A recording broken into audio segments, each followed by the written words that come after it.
worried that, opening of schools will lead to more spread. I mean, which is obvious. It's going to happen. But what Trump has said is that you don't open schools, we're going to cut the funding from the federal government to the school education system. So it's a threat. You open schools or you don't get any money. So, I mean, this is what we're looking at now. And, Dr. Fauci has said, look, we're dealing with unprecedented possibilities of infections here. We still have not reached our peak, excuse me, and we still see more and more cases every day. We have, 135,000 people dead and more dying. Younger people now is who is being looked at in the United States as those now who are being infected more than anybody else. People under the age of 35 now presenting with symptoms and actually being hospitalized. And what he's seeing is that could go all the way down to children of school-going age should they open schools. So that's a raging debate going on in the United States right now. And like summer months are coming to an end. Yeah, they're going back to school in August, this according to Trump. Elections are coming up. He's concerned about the economic slump. And he wants to get things moving again, but it doesn't make sense.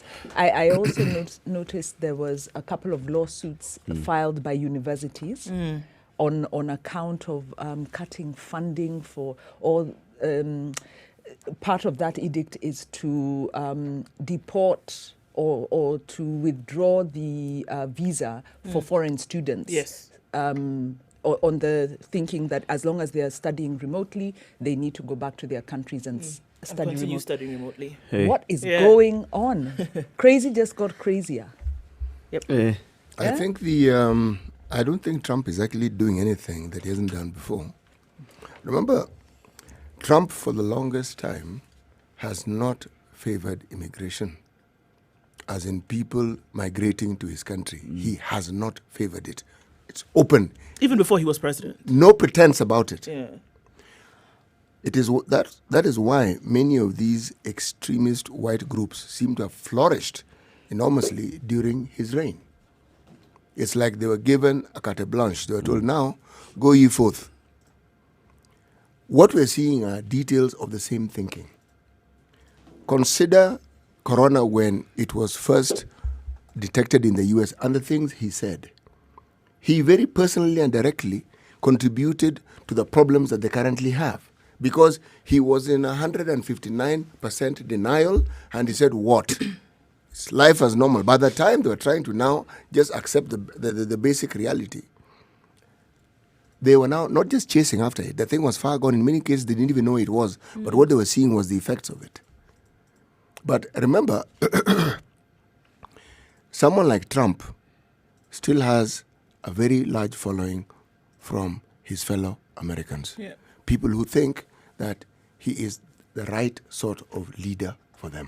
Are you saying, though, Trump's followers do not regard children going back to schools as a risk? Those are details that they don't even think of. It doesn't come to there. It doesn't come to that. To me, that doesn't make sense. Remember, first of all, you should ask: do they consider coronavirus a risk? Actually, everything else now has been answered. And they will have an explanation for corona. They will have an explanation if somebody dies, and it'll have nothing to do with what the rest of the world seems to know. Yeah. He has a sister who wrote a book. She's a clinical psychologist. The White House has actually declared that book as a falsehood and a complete lie. And all she's doing is narrating the family issues and some of the things that could have affected Trump and made him the sort of person that he is.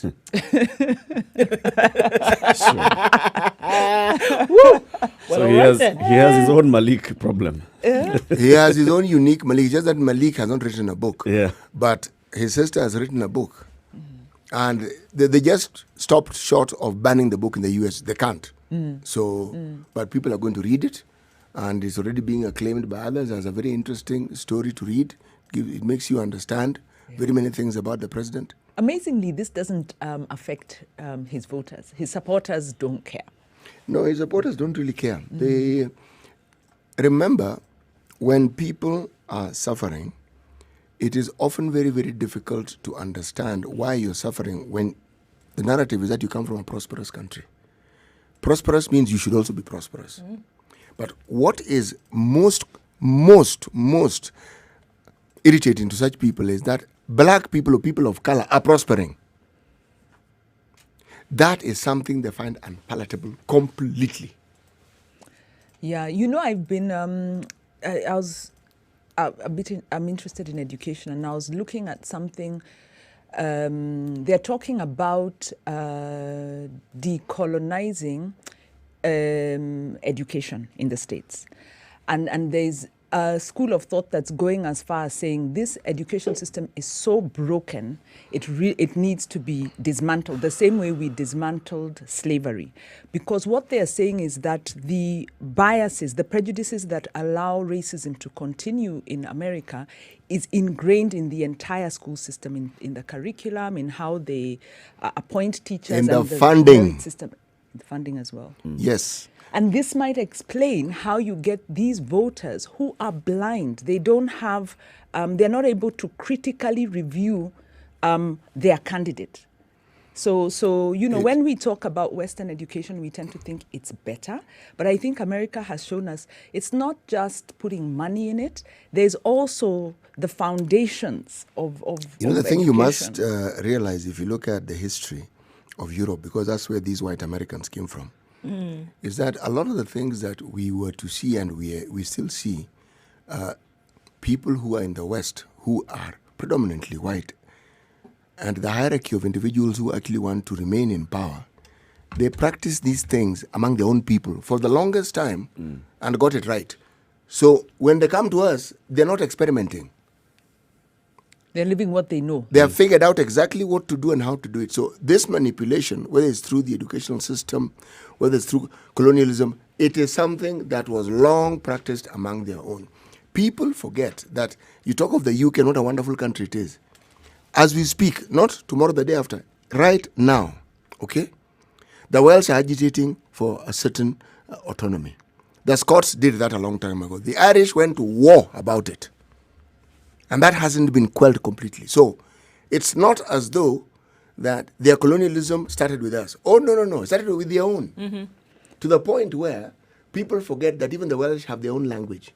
The Irish have their own language. The Scots have their own language. Yeah. Yes. I think in the UK, the one thing that's more progressive is that racism is spoken. There's an awareness of it, and there's a lot of sensitivity around it, and possibly it's because of what you're saying. They've had it's better hidden.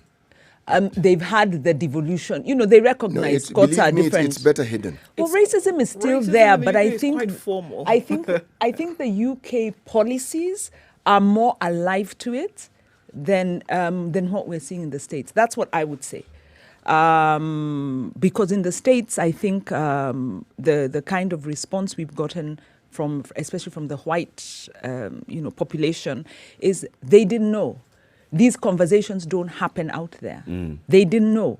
And now they're saying, well, it's there, but let us dismantle the education system. And, this panel was saying everything has to change. Please remember that America was once a colony of Great Britain, just so that we understand this discussion well. Yeah, but modern day Britain, I think can say is more. I am actually agreeing with you. More progressive in trying in recognizing, maybe because of their colonial past. Thank you. They've been forced to confront it. That is actually the point I was going to make, because you can't be a colonialist and not interact with these colonies. Yep. So you'll have a greater advantage when it comes to dealing with people who are different from you. Yes. Because you're used to it. Yes. Eric, a very valid point. UK, I think, has reflected more because they recognize, in a way, if you look at their psyche, they recognize more. It's unlike the States, where even the colonization, the way they treated the native American Indians, is not something that's in the dominant. My dear, that one is not the way they treated. They had a policy of extermination. No. Decimation completely. Not colonization. Decimation. Clear them completely. Just remove them from here. Yes, completely from the face of the earth. Okay, Right. let's get into the weather. 16 minutes after 6, this is the Situation Room. It's Kenya's biggest conversation. Read the Standard newspaper with us, just from your mobile device. *550 *2 hash. *550 *2 hash. Dial that on your mobile device. It'll send you a message. Open that message. You'll find a link. And the link gives you 3 options. You can either buy today's paper for 20 shillings. You can subscribe to the paper for an entire week or for an entire month. If you just go for today's newspaper for 20 shillings worth of your airtime, you'll be able to read today's Standard from page to page, from the beginning to the very end as it appears on a hard copy. So basically what you're saying is we are selling you the Standard newspaper on digital platform for 20 bob only. Now, we'd like to give you 1,000 shillings worth of free Safaricom airtime. So download that, get that Standard newspaper, star 550 star 2 hash, go to page 2 and wait for the question. Page 2, wait for the question. Good morning, it's 17 minutes after 6. Let's take a look at the weather.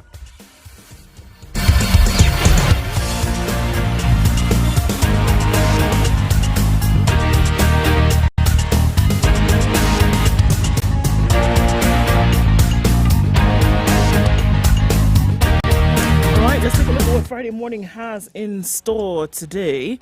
15 degrees in Nairobi this morning. It's drizzling in some parts of the city. Likelihood of seeing wet conditions through the day today with highs of 23 and lows of 11. In Nyeri today at 14 degrees, it's cloudy. The rains will come down soon. 22 degrees the high and lows of 11. In Nakuru at 13 degrees, partly cloudy conditions through most of the day with highs of 23. And in Eldoret, 12 degrees and partly cloudy. The heavens will open later into thunderstorms, highs of 21. And in Kisumu, 19 degrees and partly cloudy as well. 27 degrees the high with rain showers expected later. Taking a look into Kakamega, where thunderstorms will be the order of the day. 24 the high and lows of 15. In Malindi, it's partly cloudy at 25 degrees. We'll see highs of 28 and lows of 23. 24 degrees in Mombasa. Highs of 28 and lows of 23 with partly cloudy conditions. Let's step out of Kenya now into Kampala at 18 degrees. It's mostly cloudy. Thunderstorms expected for later with highs of 24 and lows of 18. It's 22 degrees and mostly cloudy in Dar es Salaam. Showers expected very soon with highs of 28 and lows of 22. In Johannesburg, it's partly cloudy at 7 degrees. We'll see highs of 18 and lows of 6. In Lagos, it's clear skies at 24 degrees currently.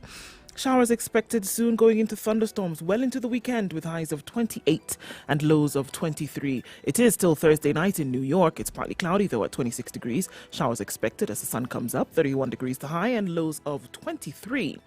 In London, cloudy conditions at 14 degrees. Showers expected later with highs of 19 and lows of 11. And finally for now, in Paris, it's cloudy conditions in the city of love. Highs of 23 and lows of 12.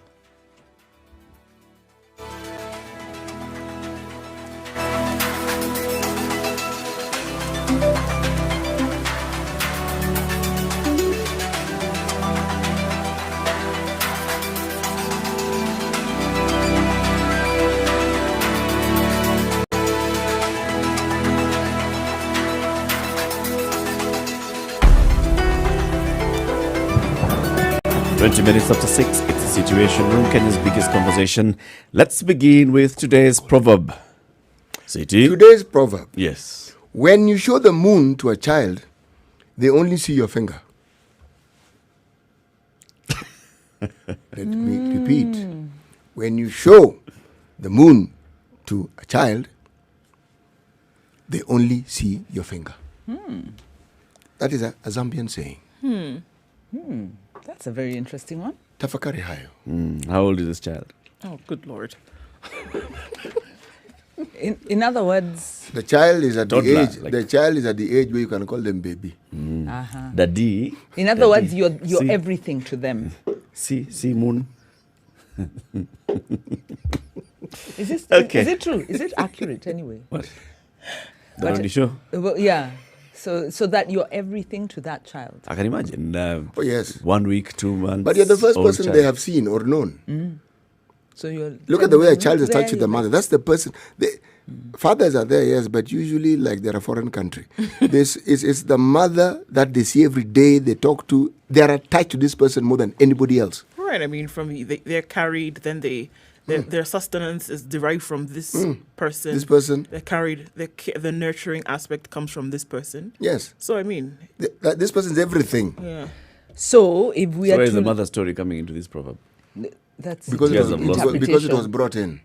You've lost me. It is So Friday if I showed interpretation. my child the moon, they'll see the mother. We were talking about the initial stages Sorry. of how Don't be the annoyed. attachment. No. He's not annoyed. The attachment to a parent becomes, and I thought I would just bring in the mother to extrapolate what we're saying. I'd like to apply it to the discussion we were having before on politics. It's the same way that these kind of rabid or fundamentalist followers of Donald Trump or whichever other demagogue do not see beyond. They don't see that's the They just reality. see their they person. just see Their their Actually, they person. cannot They're afford to. behaving. You just see Baba. Yeah, They cannot politically afford- So immature. if you're reading the Standard newspaper, star 550 star 2 hash for just 20 bob, go to page 2. There's a story here, and I'd like you to tell us the headline of the story. It'll now be an offense for police officers and civilian staff working in President Uhuru Kenyatta's security detail and State House to chew mogoka or miraa. Civilian staff working or residing within State House or any of the presidential escort camps will also face disciplinary action should they be found chewing the stimulant. Officers serving retired President Mwai Kibaki either at his Nyeri home or Nairobi home are also affected by this directive. The order was issued by the head of the president's escort team, Josephat Keremi, who said chewing miraa had health challenges to officers and their families. The officers heading police camps, where officers from the GSU Recce unit who guard the president, have been instructed to take action on anyone flouting the directive. No more miraa or mogoka. That you need a directive means the habit is very pervasive. You need to be thinking about what are the work conditions of these people. They work at night. Yeah, but many people work Just at night. sitting They there, don't chew miraa not going anywhere. habitually. And you need to stay awake. You need to be alert. You need to be alert. So, what is the headline of this story? It's on page 2 of the Standard. It will now be an offense for police officers and civilian staff working in President Uhuru Kenyatta's security detail and State House to chew mogoka or miraa. 0719 012 600 for a chance to win 1,000 shillings worth of Safaricom airtime. So both of these anyway are legal. You can chew Yeah. them anyway. Yeah, yeah. Okay. So that means if I'm a If you're a regular civilian. police, Yeah, if I you're- can chew. Even you, as you are Wanjiro, if I you want can to chew miraa, Oh, please yes. carry on. But it means it's only the presidential. It's just these people who are working for in the presidential Recce security detail. Those working for President, State House, and former President Mwai Kibaki. And when when they're off duty, They have been told, do not chew. okay, so they're going to monitor them even when they're off duty. You see, that's where they live. So the people who guard the estate where they live in parklands have also been told, It's a very observe, interesting. take action. Okay, We need a bit of discipline here. okay. Okay. This Nothing's mirror going to be thing boiled is- and drunk. It's a bitch that we Yeah. shouldn't chew it. The We'll thing find is a way. chew. Chew is Oh, what they said. I see. No, not about imbibing. Yeah. Not consumption. Yes. Before we move to another story, I've got another one here that I'd like just to share. It's still on the same page of the Standard, page 2. Outcry on the county's 4.1 million shillings for coffins. This is Migori Governor Okoth Obado's administration, which is coming under fire because they've set aside 4.1 million shillings for coffins in the 2020-2021 financial year. Residents are claiming that the allocation is suspicious and it will cause panic as the country grapples with the soaring cases of COVID-19. The allocation has already gone through the county assembly and it has already been passed. Some residents are saying that this allocation was ill-founded because families have been taking care of their relatives' funerals anyway without any financial support from the county government. So the question we are asking, it says, is how many coffins they are planning to buy with that amount and how many deaths they have projected. This is an MCA who sought anonymity. Yeah. Would you say, what's the though, incidence? Would you say, though, that this is, setting aside money and saying, Governor Mutua told us they already have allocated. If in case we get to a point where we need to do mass graves, we have set aside a piece of land. So the next thing that goes is you also set aside money for a coffin. What's the incidence of Migori in terms of infections? So far. Yes. Because this projection must be informed by something. Either that or it's a tendering, an opportunity to tender. You know, if you're talking about This is the it. But you amounts see, of you- money involved, with reference to the counties, 4 million, that is not considered a huge sum. It's a small amount. Yes, it is. It is a huge sum in itself, in and of itself, but in terms of what is allocated for these things, essentially what you're saying is if you actually use the 4 million, then you are injecting into that particular industry. Because remember, funerals are an industry. This is the thing that you must remember in some parts of the world. It's just that COVID has gotten in the way now. I think from just reading that story, it's the county government preparing itself for the worst case scenario. And you don't want to get to a point where you're saying, okay, well, we had only prepared ourselves for 100 coffins, and then you get to a point where you have 200. So it's an allocation. It doesn't have to be consumed, and you cannot really inflate the number of deaths. The number of deaths will be known. We had this X number of deaths, and therefore X number of coffins. Maybe it's also the other thing of a community hearing coffins have been set aside, the message that it sends to the entire community. You know, it's like having a coffin manufacturer in your neighborhood. People start thinking, hey, Are people dying? no, yeah, why we don't need this one here? Or somebody says, you know, me, I make coffins at a family gathering, Do you know something we don't know? taking the boy home. Right. So what do? I sell coffins. Yeah. What do you expect your dad is going to react? Bit of a morbid career, isn't it, son? We also don't confront death. Yeah, So, it's how we deal with death yeah. as a society. One more story before we look at the traffic. Sure. Health CS risks civil jail for attempting to transfer 2 officers under him. This is the story in the Nation. Mutahi Kagwe could be jailed for trying to transfer 2 senior officers of an agency under his ministry after a Nairobi court yesterday found him guilty of contempt. The ruling by Justice Onesmus Macau marks a significant escalation in the tussle between Kagwe and 2 senior-most officers, of the National Quality Control Laboratory, Dr. Hezekiah Chepkwony and Dr. Pius Wanjala, whom he sought to transfer.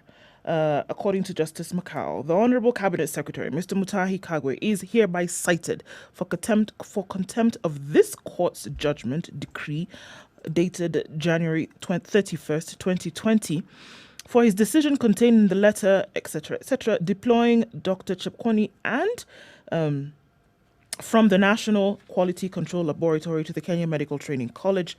And this was what Justice Macau said. He had been summoned to appear before the judge virtually, either personally or through his lawyer, on the 23rd of July for mitigation and sentencing. The court has declared invalid the transfer letters, sending them to KMTC and the Moi Teaching and Referral Hospital. Okay. So it's an employment dispute here. Yes, it is. And then the CS, for some reason, has not yet effected some court order. Yeah. Okay. He refused to show up. Okay. Just giving, rise to the tussles that continue within the ministry there. It sounds like the minister, the CS is struggling to take charge. Take control, yeah. Yeah, to be able to drive through whatever he wants. Where is the right thing? This agency is what? Is it independent? Is it a... No, it's under the ministry. It's under, is it a, It's under the department? ministry. It's under the Ministry of Health. It's a department? Why would he not be able to... But they effect have a autonomy transfer? because there's a board, right? Because there's a board. If there's a board, doesn't that make And it a there's state... management and there's procedure. It doesn't make it a state-owned... It is Something? state-owned, But still Yes. a process that you must but follow. everything must go through the board. Yeah. If it's state-owned, it's semi-autonomous. Yes, you can. The minister can say, this is what I'd like, but the procedure is it must go through the board. The discussion we're having yesterday about these semi-autonomous agencies, It's the procedure followed and all. That's what the problem is usually. Solicitor General has his job cut out. Maybe they're just playing this cat and mouse game. Push. Or remember, Yeah. there's what you call tradition, and some of these things have never been challenged before. Yep. So someone, they are told, Mheshimiwa hii, simply do this. Now someone has decided, no, I'm not budging. I'm taking this matter to court. Tutapelekana, tutapambana, tutakanyangana. 6:30. It's a situation room, Kenya's biggest conversation. Let's take a look at traffic, what's happening on the roads, and then we continue looking at more newspaper headlines this morning in both the Standard and the Nation. Good morning.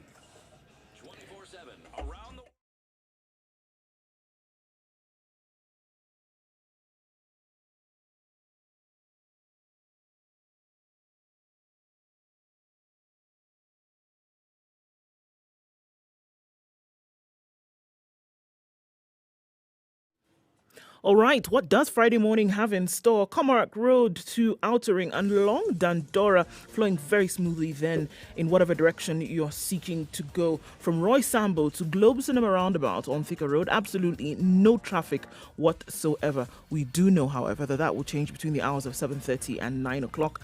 But for now, if you wanted to get off Thika Road, it is the time to do it. Namanga Road at Kitengela traffic moving very well, then on towards Mombasa Road. Not much of a hold up at all right now. Last couple of days it's been very good on Mombasa Road. Hopefully it continues this Friday. Outbound on Thika Road, it's adding up this morning. Interestingly enough, now that the roadblocks have been opened, not much traffic leaving the city. All right, that's what it looks like for now. We'll take a look at it later. If anything happens or pops up in your neck of the woods, do let us know. Spice FM KE. That's how you can reach us on Twitter.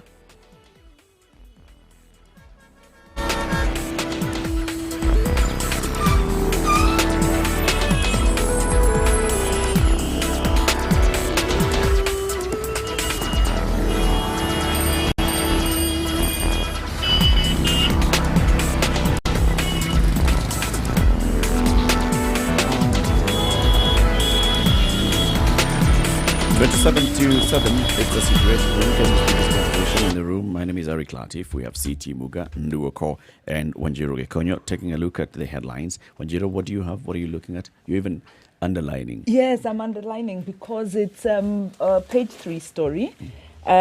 Big screen goes out at the IMAX 20th century. And essentially, they're saying that things have gotten nasty. Auctioneers have been called in. There's been a public notice issued to auction off all the various things, the speakers, the projectors, and everything. And the story then goes on to say that the cinema industry has suffered because of COVID restrictions, and they have about 4.5 million rent arrears. For just 3 months. For just 3 months, so they say. But, the article then goes on to reflect that movie going has suffered overall because of streaming services that are available. And that IMAX 20th Century is the last surviving of the pioneer movie theaters. And then there are some very sentimental, bits there. That my first date was at the movies. I was so smitten that at the end of the movie, I ended up kissing this guy. Are you reading the story? It was my first kiss. Experience. Is this personal reflection? Oh, you're pretending to read the paper. Maybe I'm resonating. Oh, okay. Do they tell you what movie it was they saw? Yes, Waiting to Exhale. So definitely not me. Oh, okay. Yeah, I thought it was had to Love Brood in the clarify. African Pot. The timeline doesn't quite work. Right. So, my reflection, of course, is this is effects of COVID in terms of businesses. But then also it's about changing tastes of the market. But the article also points out that new malls are also setting up movie theaters. Yes. So what's not working? What's not gelling here? I think it needs to go deeper into looking at Stevens Mwendo, who's writing the story, ought to maybe take some time now and go into studying what's been happening in the movie industry for the last X number of years. If you think about this particular one that we're talking about, the IMAX 20th Century, these are new guys who came and they invested heavily into this particular theater. And they've gone into others as well, at Garden City and the other IMAX areas. Yes, the older movie theaters as we knew them, the Shan cinemas and the Odeons and the Nairobis and Kenya cinemas, and which other one? Well, no, I'm saying many of them became churches. Yes, they've actually all they say converted into basically just churches. And then now you have new movie theaters coming up in the new And people malls. do attend. People actually go to watch movies. Yeah, especially the big blockbusters when there's a Yes. launch. But is there like a sustained, Yes. I don't. habit There of must be movie something. watching? There might be something we don't know about the ownership pattern in the new malls. Yeah. Because it doesn't make sense. Either that or people on the outskirts are watching more movies and people don't want to come into the CBD. Yeah, like you say, Stevens Mwendo would do well to do a bit more research, get a few more testimonials about people and their experiences of the movies. Yeah. City, And maybe even your talk to these experience guys of the who are movies, of the the flicks. the managers. We used to call them The flicks. flicks. In those days, you're allowed to smoke. The cinemas. And there used to be a very long break in the middle of a movie. Yes. Oh, yeah. The intermission. I forget The only that. thing is, if you made the Those tiring mistake things. and didn't read correctly, because you'd see the poster, and you didn't understand that on certain days they showed Indian movies. Like me, you would walk into the movie and you wonder, With your dates. this showing shortly is a bit long. Then you realize the break has arrived and you're saying, okay, maybe the movie is coming up. This wasn't a promo for an upcoming And movie. It then was the a trailer. the Indian movie continued. And you're in there. You're in there and you paid. And you finished the So now you juice. decided, no, I'm persevering. I paid for this thing. I will by force. No. This is no, how no. we build character and resilience, man. Yes. You sit I through paid. the Indian movie. I'm watching this thing. You just missed the poster. It's next to the one you wanted to watch, and you're wondering, when is this thing coming? Hey, man, these commercials are long today. CT. Wow. So, Eh. it gave me a taste of Indian movies, and I actually got to like them. Understood nothing. But the truth of the matter is, they were dancing most of the There was time. a dance. Yes, and even before a fight, there's a song. Okay? And then you'd follow the story. Yes, and then the soundtrack that followed the punches are the ones I really liked. It was like someone was hitting some empty Kimbo thing. I wonder what sort of punch is this? Yes, so CT, Fridays I'll be here. Always. so First that hour. was movie watching. Yes. Now that has been, according to this story, that is increasingly being replaced by, watching movies at home. All these streaming services, Netflix, HBO, Roku, Hulu, Amazon Fire TV, and Amazon Prime, all of them basically, there's a certain demographic that they're attracting. That, people are just, you want Which to watch. demographic is this? You want to watch a movie, you just sit at home and watch your Netflix. I'm a big streamer. Yep. You're a huge streamer, Oh, yeah, right? yeah. I'm a Netflix fan. Bas, Like there you anything, like anything. There you go. And YouTube. YouTube is my life. YouTube and Netflix. Yes. Yes. Okay. YouTube, I do a lot of YouTube. I do the TED Talks. I do, like this decolonizing education thing. You're I following do it my all on YouTube. fitness. YouTube. And my mom, I'm really impressed. She's 80 years old, not very tech savvy. She's now also discovered YouTube. Bas. So she does her services. She's also now doing some of her exercises. She's got a few sites she goes to. So which demographic are they talking about? That's the point I was making.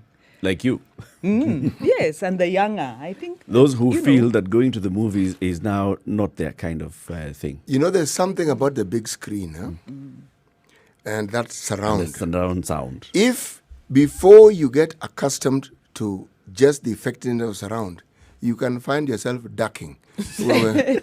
And now there's 3D. You wear the glasses and the Yes, guy is no. punching That you in the one, face. yes, exactly. That one actually now confuses the mind completely. It's a total experience. I remember watching this movie of Pearl Harbor, and you see the plane heading towards you. Yeah. In fact, I think movie going has become, has kind of been upgraded, because I know the last Now it's an movie experience. It's an not just experience. sitting down yes, to. yes. Well, it You was still an psych up. experience even then. The Yeah. whole idea of planning for the date and how you're gonna meet. And then popcorn. And there was no Popcorn. no mobile phones. Yeah. It's I will wait for you out there. Yeah, Until 'cause- you show up. Remember, because- the movie is starting at 4. Let's meet at 3. Then she comes. Yes. She comes with 3 friends. Yes. Jipange. Where? And you'd already bought just the one ticket for her. And you only had bus fare. Yeah. Popcorn and bus fare. A whole experience. For real, it's an experience. It was an experience. Yeah. The Not- last not to movie be I watched trifled. on the big screen was Black Panther.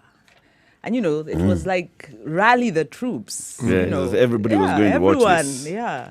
So yeah, they still So make it's an money for experience. such kind of things. Yes, Yeah. there's a culture around it. So you're going to watch Wakanda. There's people who are coming up dressed in. Yeah. Or in the... It was- But Eric, it was a whole thing. Consider, if you're talking about a business that makes money, it isn't possible for movie theaters to be full every day. Yeah. Just like it isn't possible for hotels to be full every day. Yeah.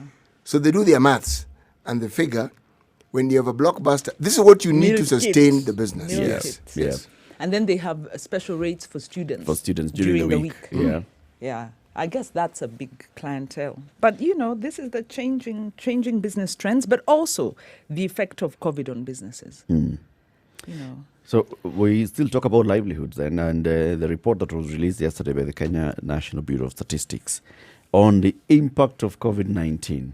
It says millions of Kenyans cannot pay rent, buy food as the virus fever rises, according to this new survey. When it comes to food, 4 in 5 households have experienced an increase in the cost of food, with 78.1% saying they have food reserves. Loan repayments, nearly a quarter of those with loans have successfully renegotiated repayment terms. 2 in 5 households have cut back on buying non-essential items. And 36.7% do not need to put in any measures when it comes to rent. And that's where our big one is more than 3 in 10 Kenyans, that's 37%, are unable to pay their rent in May, with the majority citing reduced earnings. And then the story, as it gives that perspective, it also now talks to the landlords. And the number of Kenyan households unable to pay rent in May rose 7%, with a majority of landlords refusing to offer relief, according to this government survey. And the landlords are saying, we have loans to repay as well. We have loans to repay, so we expect some money to come. The overall part of this story is that landlords, a majority of the landlords have not extended any kind of relief to their tenants. Because they're not getting any relief themselves. There was a suggestion or they were implored. Yep. Which Nothing isn't ever enough. came to support them. Which isn't enough. No. There's a whole issue of, well, if you've got loans, then you can go and renegotiate your repayment terms. And we're seeing that 25%, at least a quarter of those that have gone, have successfully renegotiated the repayment terms. But there's more. This is your source of livelihood. This is where you earn your income, and you also have loans to pay. And even if you delay this loan, you still know that you will end up paying. So maybe even the bank is telling you, okay, so what we're going to do is we can stagger your repayments. You can reduce the installment that you're paying. But you have to But pay you something. have to pay something. So, and that something must come from your tenant. And the landlord could also be affected by a layoff. Yep. So, some landlords could just be insensitive, but there's they're also affected there is financially. this reality and that both the banks and the landlords must face. When you have such a situation, because I'm saying this because I have a friend who is a serious landlord. Even before COVID, people already Serious landlord means many units. Yes, not one house. Okay, Serious. Serious. Serious. Him is Serious. Several This is Kenyanese. blocks of flats, not one block. Something like Several. around 10 blocks of flats. Okay? Right. And even before COVID, there was an economic strain. COVID simply exacerbated it. He was reducing his rent. And I remember asking him why. He says, look, I don't have a debt on these. Now, you see, that's the thing. He didn't have a debt. Yep. Okay? He says, so if this person moves, I'm not sure of the person I'm going to get next. So you negotiate and find out what it is that they're comfortable paying. And you say, it is okay. Then what you do, you realize, let me just reduce rent for everybody. Okay? At least they pay. The income comes That's in. the point, because you told me the alternative is you have empty, You have empty units, units. and then that one, you have no income at all. Zero income. Yes. You see, he's For a him, it businessman. works well. He's a businessman And as also well. he has the numbers. So even 10,000 per unit will still give him something. Yeah. Yes, he had done his maths. If you have one unit, And you're or dependent two, on that. and you're depending on that as your source of income, and you still have debts to pay, Exactly. then now. You see, You're not a business. It's your source of livelihood as but, well. but also Yeah. maybe you have a debt with the bank. Now, this is Yep. where you need to go negotiate with the bank and say, look, my tenant is able to pay this. I'll give you. And this is your debt. This is what I owe you. Yeah. And you negotiate with that reality, because the alternative is the bank will get nothing. Yep. We're actually going back to the discussion we had earlier about government has to wake up and be alive to the impact of livelihood on livelihoods. It's not yet hit. Yeah. And address such issues directly, because the government is not addressing the issue of the basics: food, shelter, clothing directly. It has not addressed food. Eric, it has just talked about, recall, we've had feeding this people. discussion, and the one thing that became clear is that the government is accustomed to talking at problems and talking about problems. COVID has forced them to think about actually doing something about it. It's something they're not accustomed to. And also, Kenyans always dissort. They do. They're used But to, with- we'll say talk, and Kenyans you will figure it out out. what to do. But what you need to COVID do. makes it impossible to. Yeah. So now here you need your government to act. Yes. It's 6:45. It's a Situation Room, Kenya's biggest conversation. Let's remind you about this portal by Kenya Ports Authority, which is an information portal. It's Captain Cargo, Kargo. It is. And so there's a lot of stuff. Before, like we said, it just seemed like an entire giant to be able to deal with KPA. And so how do you get your stuff? Can I go there as an individual? Who must I use? So I guess it's a re-establishment of KPA's,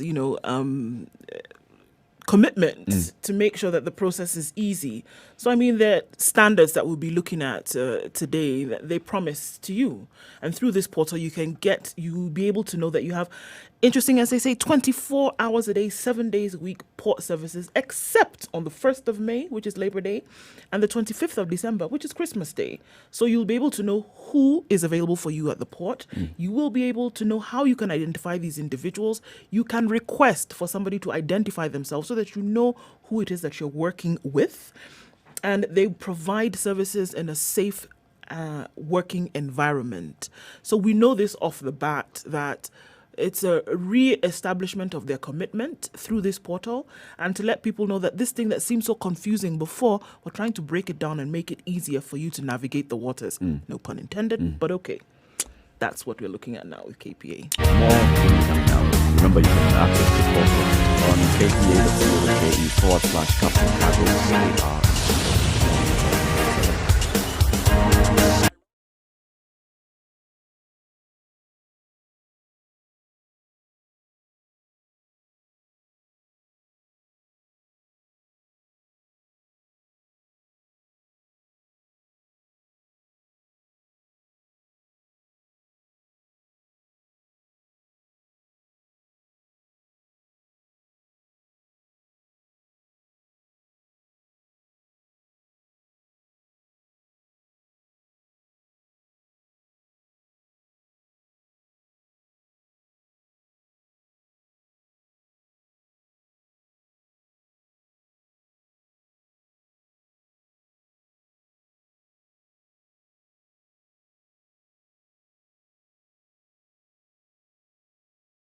All right, so we continue with taking a look at newspaper headlines, interesting stories in the papers. Another one, Ndu?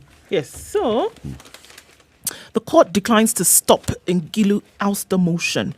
Subheadline there is, Governor had told the judge that her rights were being trampled upon. Kitui Governor Charity Ngulu will face her accusers at the County Assembly after the High Court declined to stop her impeachment. Justice Weldon Korir yesterday dismissed a petition by Mrs. Ngilu challenging the impeachment motion filed by the Assembly Majority Leader Peter Kilonzo, effectively vacating the conservancy orders he granted last week.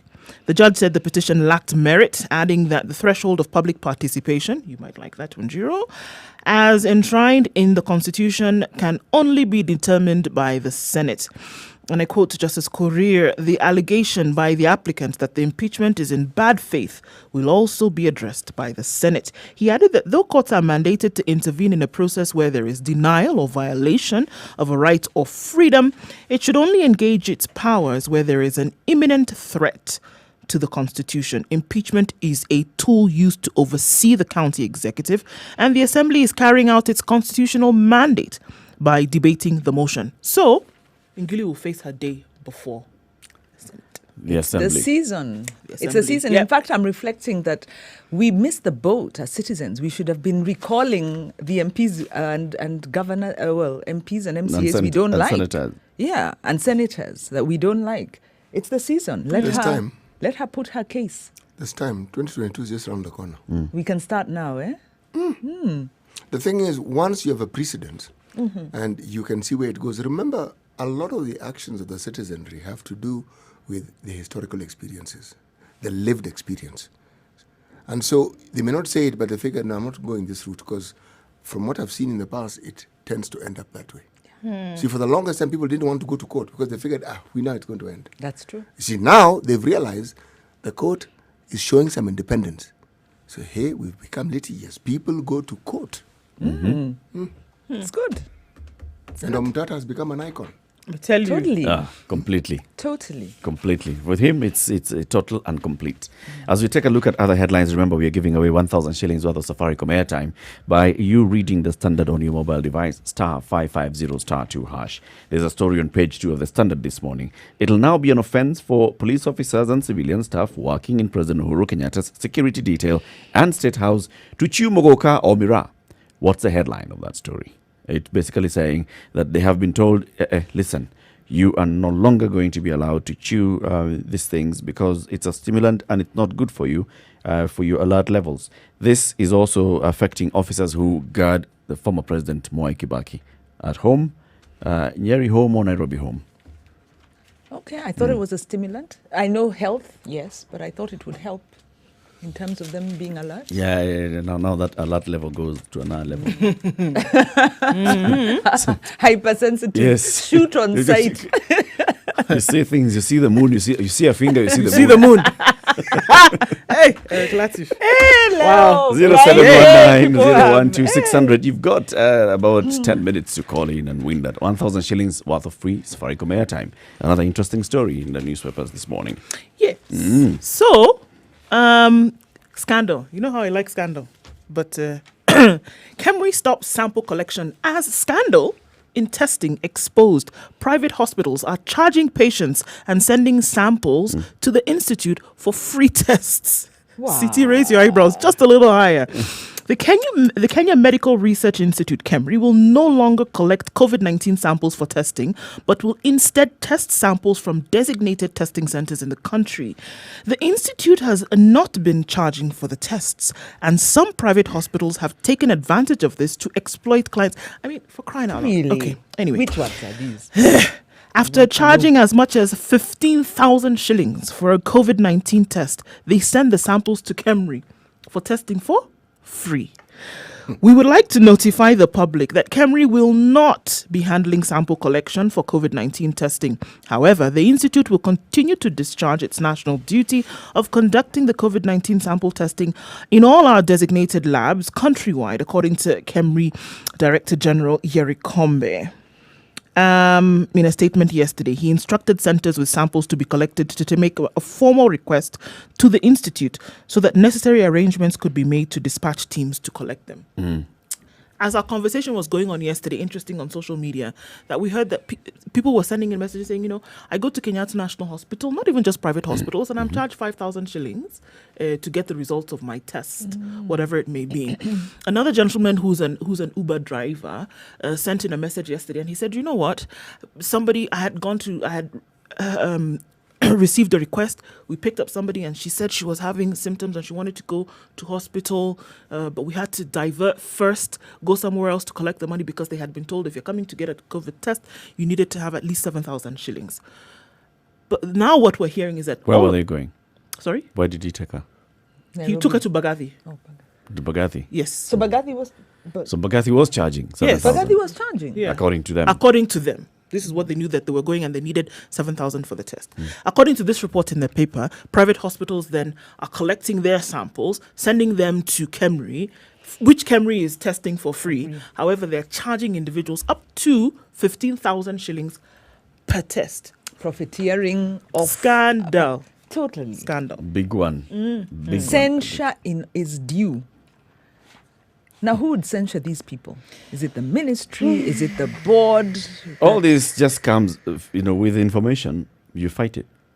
If the Mutahi Kagwe keeps and Rashid and Mwangangi keep, every time they say, remember, COVID testing is free in government facilities. Yeah. Every day. So you just know it's government facility, it should be free. If someone asks you, say, but we have been told Yeah. it That is it free. is free. I In shouldn't have to government pay for facilities. this. In government why, facilities. Yes, so why are you asking me to pay? But government facilities also tend to have some of the largest capacities for testing. Yeah. That's just the truth. Yep. So what you're saying is that people have been advised it's up to them to either go to government facilities No, but or if the pay. inform- But this is an issue of profiteering, isn't Right, it? it is. Yeah. But if the issue is out there, very that you know- unethical. it is absolutely. Yeah. But if it's out there and you know, for example, that it has been announced public, just like we had the issue before where quarantine you were charged a certain amount, and then we heard the announcement from government that it was free. Should you then present yourself for quarantine at an institution or whatever, and they ask you to pay, we have been told that this thing is free. Same thing for this. I came to get a COVID test in a public facility. Nobody should demand any money from you. Yes, but I think the scandal is not that the hospitals are charging, it's that they are getting the service free and they are profiteering. That's the scandal. Yeah. Oh, Because- it's combined. That's it. I, What's the I may difference? choose to go to a private hospital why it's more convenient. Why should they charge me 15,000? Or and if then they take the same Yes, Samples yes, to yes. They take the Cambridge. same samples Yeah, to yeah, Cambridge yeah. and they're not but charged. They could do- most people, until this thing was unearthed, did not know They that didn't was know. what was happening. They didn't know. Your sample is Yeah. taken in a private hospital, you assume That they're the ones that's who what actually are doing running it. the Yeah, own. you don't know because they're it's taking So it can to you Camry. imagine you sit on the board of Nairobi Hospital and, okay, let me not say Nairobi, whichever private hospital, and they are doing this, they are profiteering. That is very unethical. You can charge 2,000, 3,000, which you'll say maybe is the handling or your costs, but why would you profiteer off a pandemic when you know government... But why if you would go to any profiteer? private hospital, there'll be a trend you will notice over the years. Even if you present yourself at the emergency, they will always seek to keep you overnight. Standard. Observation. Observation. Standard. Which hospital do you go to? Standard. I said private hospital. Any. Like, really? Any. Depends on your condition, Bana. I mean, I think that... I'm I talking don't- I'm about not you're with you. walking, talking, you then I you've walked am yourself not there. with Or you. you've driven yourself there. I am not which private. You know Any. there are many levels of private hospitals. City has a bone here. I see something personal. not. Just I'm- tell us what No, happened. I'm actually, Siti. no, it's not that. I am talking about a practice that is seen in our hospitals. It's common. It's common. It's not. People complain about that many times. It's not That just. either you'll be told, we need to detain you, keep you here for the night so we can It's observation, as they call it. observe. And then also when it comes to dispensing of the medicine, the prescription is going to You'd be think 2 pages. you'd think they're giving you a donation to go and open a pharmacy. It's a whole slew of medication. Can I tell you the flip side of that is we are not discerning patients. We don't know. We don't know, and we It's don't not even discerning. ask. We don't know. We Even if don't you know, ask. and we don't ask. How many people do you know who maybe have some condition? You ask them, so what are you suffering from? They say, I don't know. They told me blah, blah, blah. And you realize if you are, we are customers and the doctor is giving you a service. If you don't ask the right questions, this doctor will give you whatever. So Even if you ask. So actually there is a push to get more. It's more information. We're coming to the top of the hour. Yeah, more enlightened. Okay. CT, today's finger. Today's proverb, Eric, I am aware of when you show the moon to a child, they only see your finger. City don't digress. This is from Zambia, he said. This is from Zambia. Keep it right here. The conversation continues in the next hour. We talk about, we ask the questions, where is the money going? Good morning, 7 o'clock.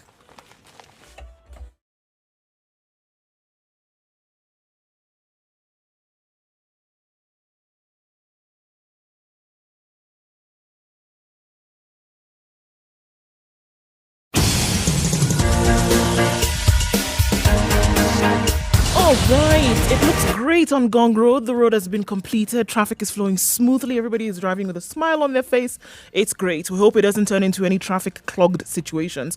Mombasa Road also is looking pretty good for Friday morning. We'll see how that opens up in about an hour or so. It's looking really good, guys. Let's just keep it that way for now. If you do get stuck anywhere, do let us know. But for now, it looks absolutely fantastic. Let's see how many more adjectives I can use to describe traffic this morning. Spice FM KE, that's how you can reach us on Twitter. Let us know what you see if you get stuck somewhere. We'll take a look at Thika Road in a while, but if you're leaving now, you should be all right.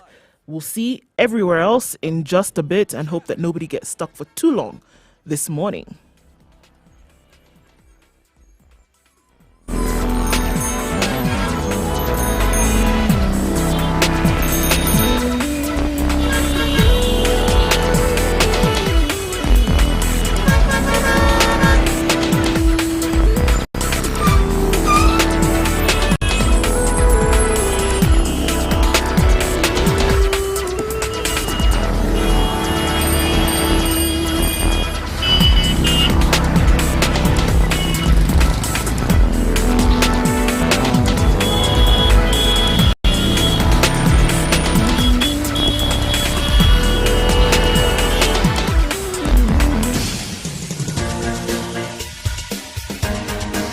This is The Situation Room, the home of hard-hitting political commentary and penetrating insights about the state of the nation. This is a talk radio experience like no other. The Situation Room, a place for hard truths, debates, and elevated conversations. The Situation It's Room, 2 witty, minutes after 7 political, o'clock, and thank you very much for tuning in to The Situation Room this morning on Spice FM. Remember, we live stream the show on Spice FM KE, Facebook, YouTube, and Twitter, as well as www.spicefm.co.ke. In the room this morning is also Wajiru Ikonyo of the Institute for Social Accountability, and she has a riddle for us today. Yes, Eric. When I am outside, I am safe. When I go inside, I am no longer safe. When I am outside, I am safe. When I go inside, I am no longer safe. And I'll give a hint. Yes, please. It has to do with COVID, recent COVID guidelines. Something like that. Recent COVID guidelines. When I am outside, I am safe. when I'm inside, I am I no am no longer longer safe. safe. Has to do with actually very recent developments of the week. I really wish. Developments of the week. Developments of the Globally week or in the country? in the country. Me, Those I are two hints. I'm wishing the hint. Hey. the News hint hound, had you're been- getting too many hints out of me. Yeah. If you can get the answer to this also, you can help us 0719012600 or on our social media handles, Spice FM KE on Facebook and Twitter and Instagram and YouTube. Just help us to understand this. Now, just before we introduce today's topic, remember what we were talking about movies, eh? So Hamisi Oluhanda tweeted this as his contribution. You guys have brought tears to my eyes. I once invited my chick for a movie afternoon date way back in 1998. Well, she came with her two uninvited and unbudgeted for friends. To cut a long story short, I ended up walking from town all the way to Embakasi village. Oh, no. He From put 7, a brave got face. there at 10 p.m. You weren't alone. Hamisi, I'm very sorry. The privilege, Boy shout stories. Yes. These are the ones. the privilege of gender. These Hello. are the ones uninvited and unbudgeted for. He has to make sure that he included those two. Yes. Came Otherwise- with two uninvited and budgeted for friends. Otherwise, you'd have lost face. Your 1 month's allowance gone. Gone. Can you imagine? Transport. Gone. He walked home. On top of film. Everything, as in, he just decided, okay, now let me just walk home. It's better for me to do that. The only saving grace is that security was better in those days. So that was an option. Even if it was not, can you imagine an angry man He who has had spent no all his option. money Yeah, he had no on option. on top of watching film? There's no which danger will come his Can way. you He's the imagine? danger. Did he enjoy the movie? What movie? You What- can't- He didn't watch anything. You He even didn't watch see the any- movie. His mind must have been calculating. Look, if there was anything about the movie that he remembered, he would have written here. Hamisi, Hamisi do you did even not remember the movie. title of this movie? No. He does not. He was only doing mental remembers maths. the year, he remembers the month, he remembers the day, he remembers the time, And the time he got and he home. remembers the girl, And remember the time her you go two to friends. and the time he got home. The movie who was starring, the storyline. You and your story. Alikuwa anafanya hesabu. Tu, tu, tu, tu. You know the story. Okay, Wajiro, just introduce us to the next topic. Yes. So the question we have today is, where is the COVID money going? And the reason this topic is pertinent is because, like I said earlier, as we all know, the Eurobond billions came in, and the Auditor General then flagged 215 billion as unaccounted for. And as you remember, when we were speaking to Wangari Mwekia, she mentioned to us that there is a gap in terms of tracking COVID expenditure. We therefore felt it's important for us to raise this question, as government has been borrowing. It has gotten 78 billion shillings from the IMF, 108 billion shillings from the World Bank, 22 billion shillings from the African Development Bank for COVID-related expenses. So today we thought it would be prudent to speak to an institution that has expertise in this area so that we can ask the question, where is COVID money going, and is our money safe? It's a tough question to ask, and especially if you're not asking the people who are holding the cash. True. It's other people. True. Wow. True. So this institution that we're talking about is an institution that has been commenting a lot on economic affairs. So it's called the Institute for Economic Affairs. And the program coordinator, John Mutua, is in the studio with us this morning. Good morning, John. Good morning. How are you? I'm fine, thank you. Traffic was smooth sailing this morning, according to what Ndu has been telling everybody. So we can see you're smiling. So therefore, you did not encounter any traffic. You are what? Please don't prove me wrong. Are you about to change this story? No. It was actually apparently I was actually surprised because I left. I miscalculated, but apparently the traffic was smooth. We encountered. I think there's some accident just close, directly opposite the offices actually. Mm-hmm. Yeah, but otherwise it was smooth sailing. That's a hot spot. So you. I don't know what it is that people do there. An economist will never tell you something is good. He has to, bring in something bad about it. Traffic is smooth this morning, but economist John Mutua has to tell us, but there was an accident right here. I miscalculated. Directly across your office. Yes. So I'm talking about the road, but he wants us to understand our gate has something to do with it. Okay. Causing traffic jams and accidents. We've got it. Yes. Karibu John, welcome to the Situation Room. Thank you. You've had the Wanjiro's introduction. Yes. It's all about tracking the money. Yes. Let's first of all start with, what kind of figure are we talking about? How much money are we tracking that's come specifically to address COVID-19? Okay. Now, I've not done the maths in terms of the total because what has been happening in terms of the quantum that the country has received or the government has received, because this has also been coming at different times. And just to mention, I was trying to open my some analysis that we did. So the monies that we've gotten actually, and in terms of where we can get it, we actually don't have a one-stop shop. So it's either you go to the treasury, you have to get it from different sources.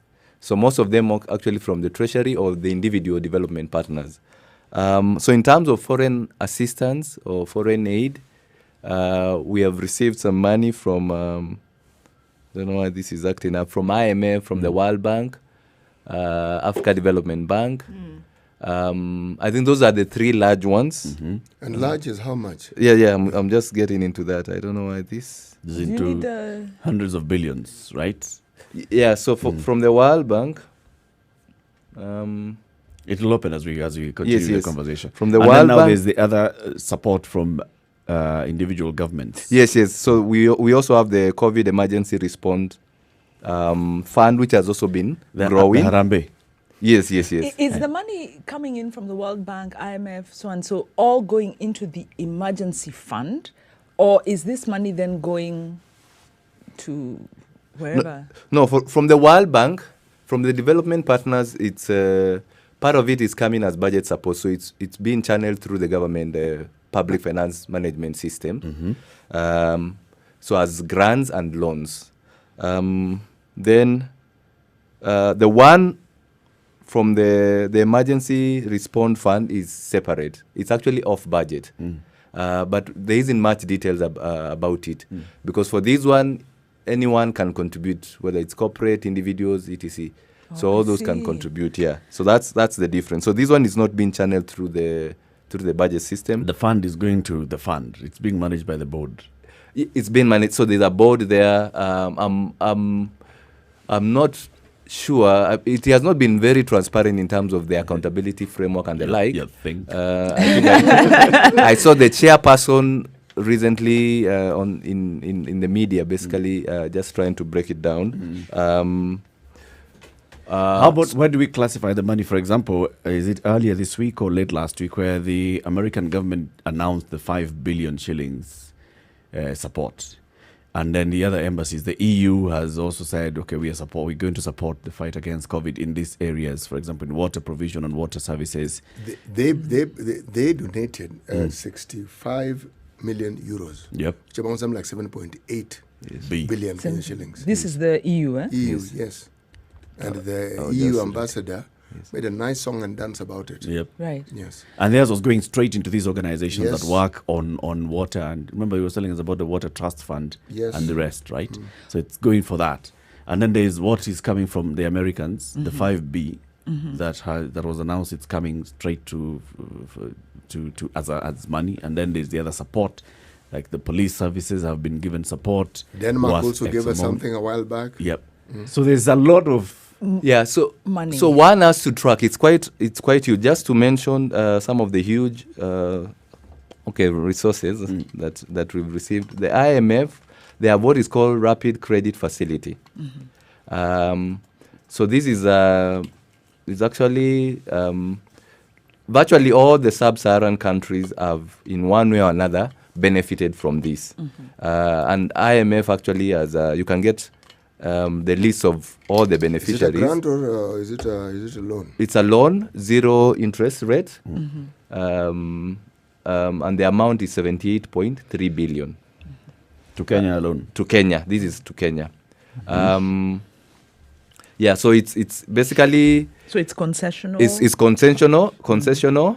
Yeah, actually 0%. Yeah. And of course the period of payment I didn't capture it, but it's goes over I think 20 years. Okay. Then from the World Bank, you have something called the Contingency Emergency Response, 6.8 billion. Then they had another. What are the terms for the World Bank? The Also terms are not clear Okay. for that one, for the Contingency Emergency Response, but Right. it's likely to be also a concessionary loan.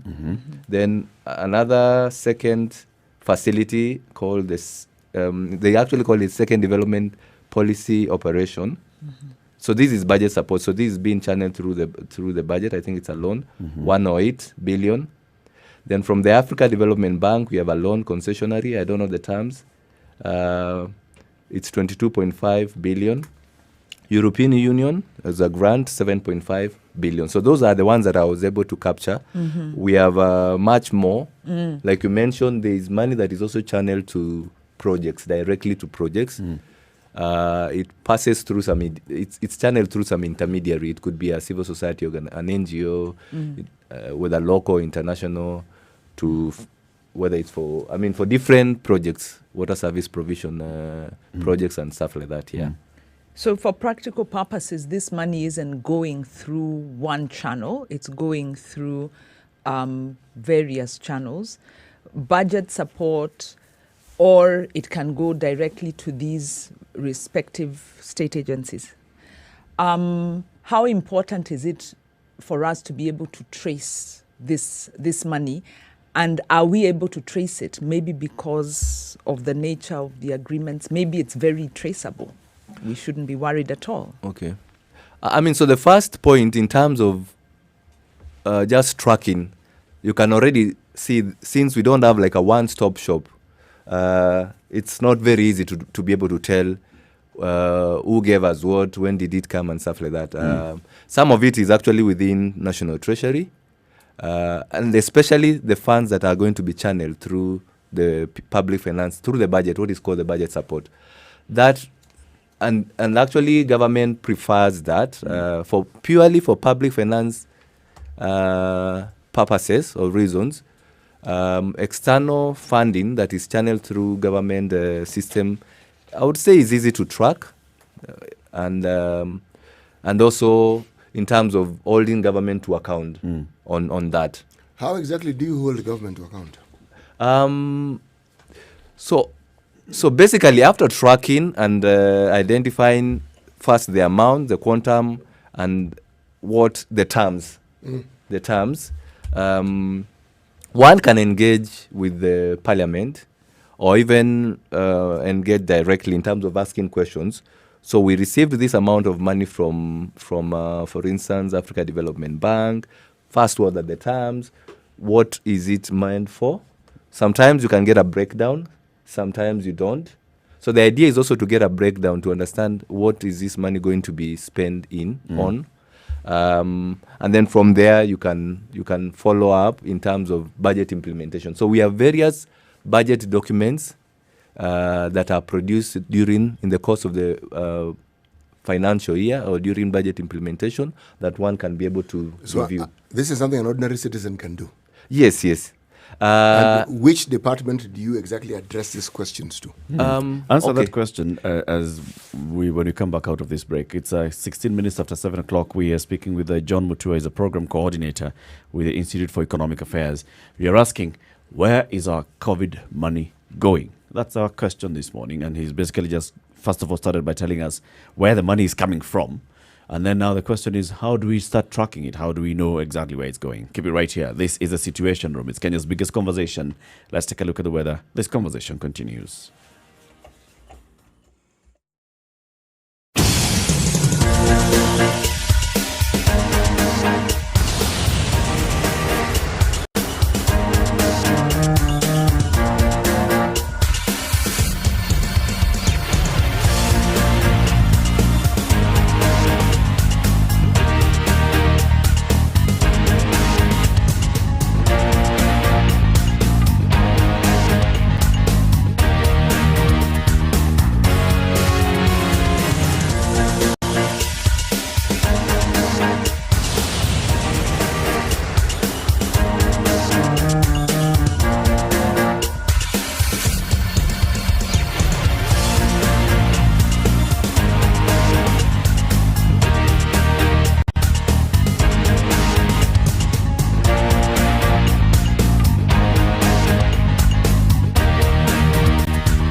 The sun's peeking through in some areas of Nairobi this morning. We're going to see highs of 23 today, and the chance of showers is quite high with lows of 11 in the city today. In Nyeri at 14 degrees, cloudy conditions. Rain expected later with highs of 22 and lows of 11. And Nakuru is partly cloudy at 13 degrees. We'll see highs of 23 and lows of 11. Thunderstorms are forecasted for Eldoret with highs of 21 and lows of 12. Currently 13 and partly cloudy conditions. It's likely to be a wet afternoon in Kisumu as well with highs of 27 and lows of 18. And in Kakamega, partly cloudy at 16 degrees, highs of 23 with showers expected in the afternoon. Mombasa and Malindi will be rainy today. In Malindi, 28 degrees a high and lows of 23, highs of 28 and lows of 23 in Mombasa, with the rain holding out for just a little bit. In Kampala, 18 degrees, highs of 24 with thunderstorms in the afternoon. And Dar es Salaam follows in the same fashion with 27 the high and lows of 22 and showers later on. In Johannesburg, 7 degrees, mostly cloudy conditions, highs of 18 and lows of 7. And wrapping it up for now in Lagos at 24 degrees, we'll see showers in the afternoon with highs of 29 and lows of 23.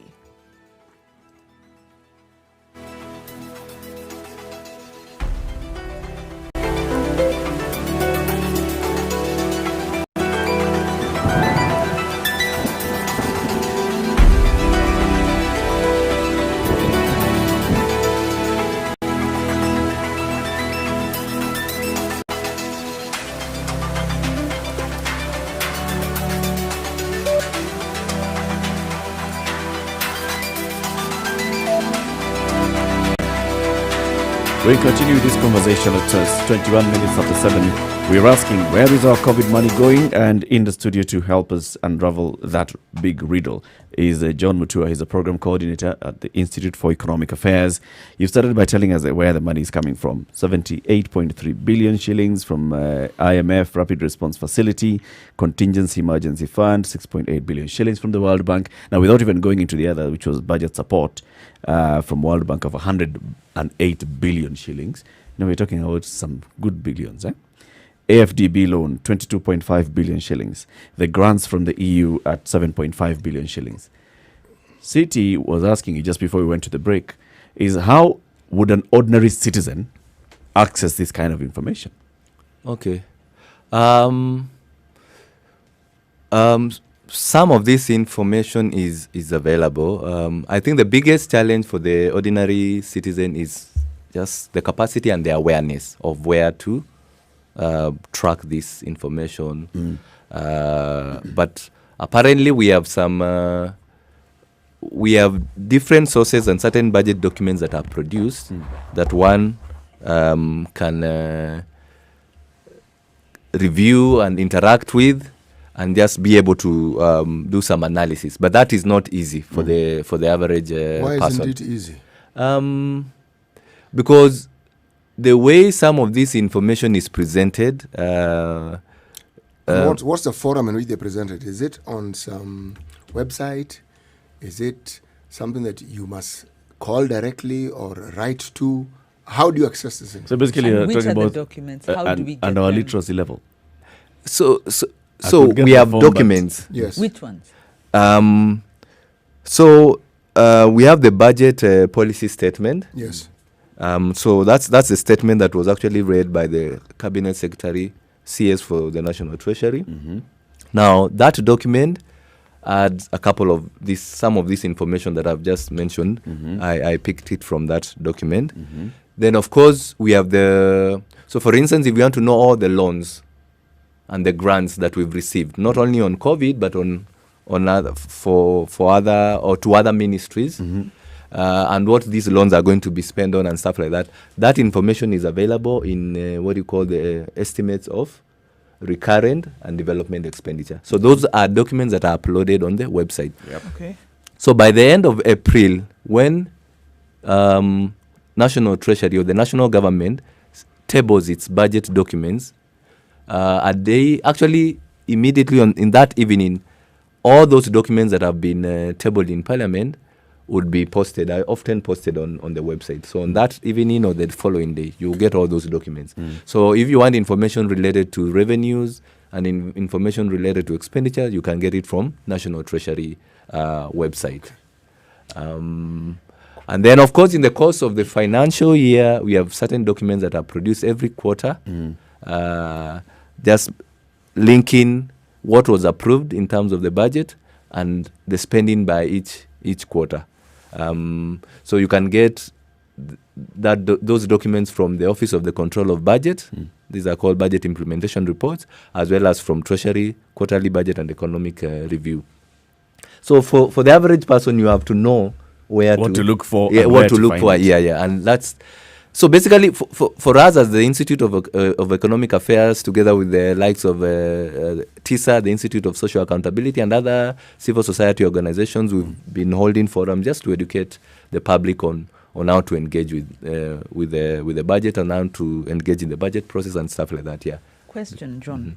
When we look at COVID, because COVID has come after the BPS was read, Yes. and COVID came after.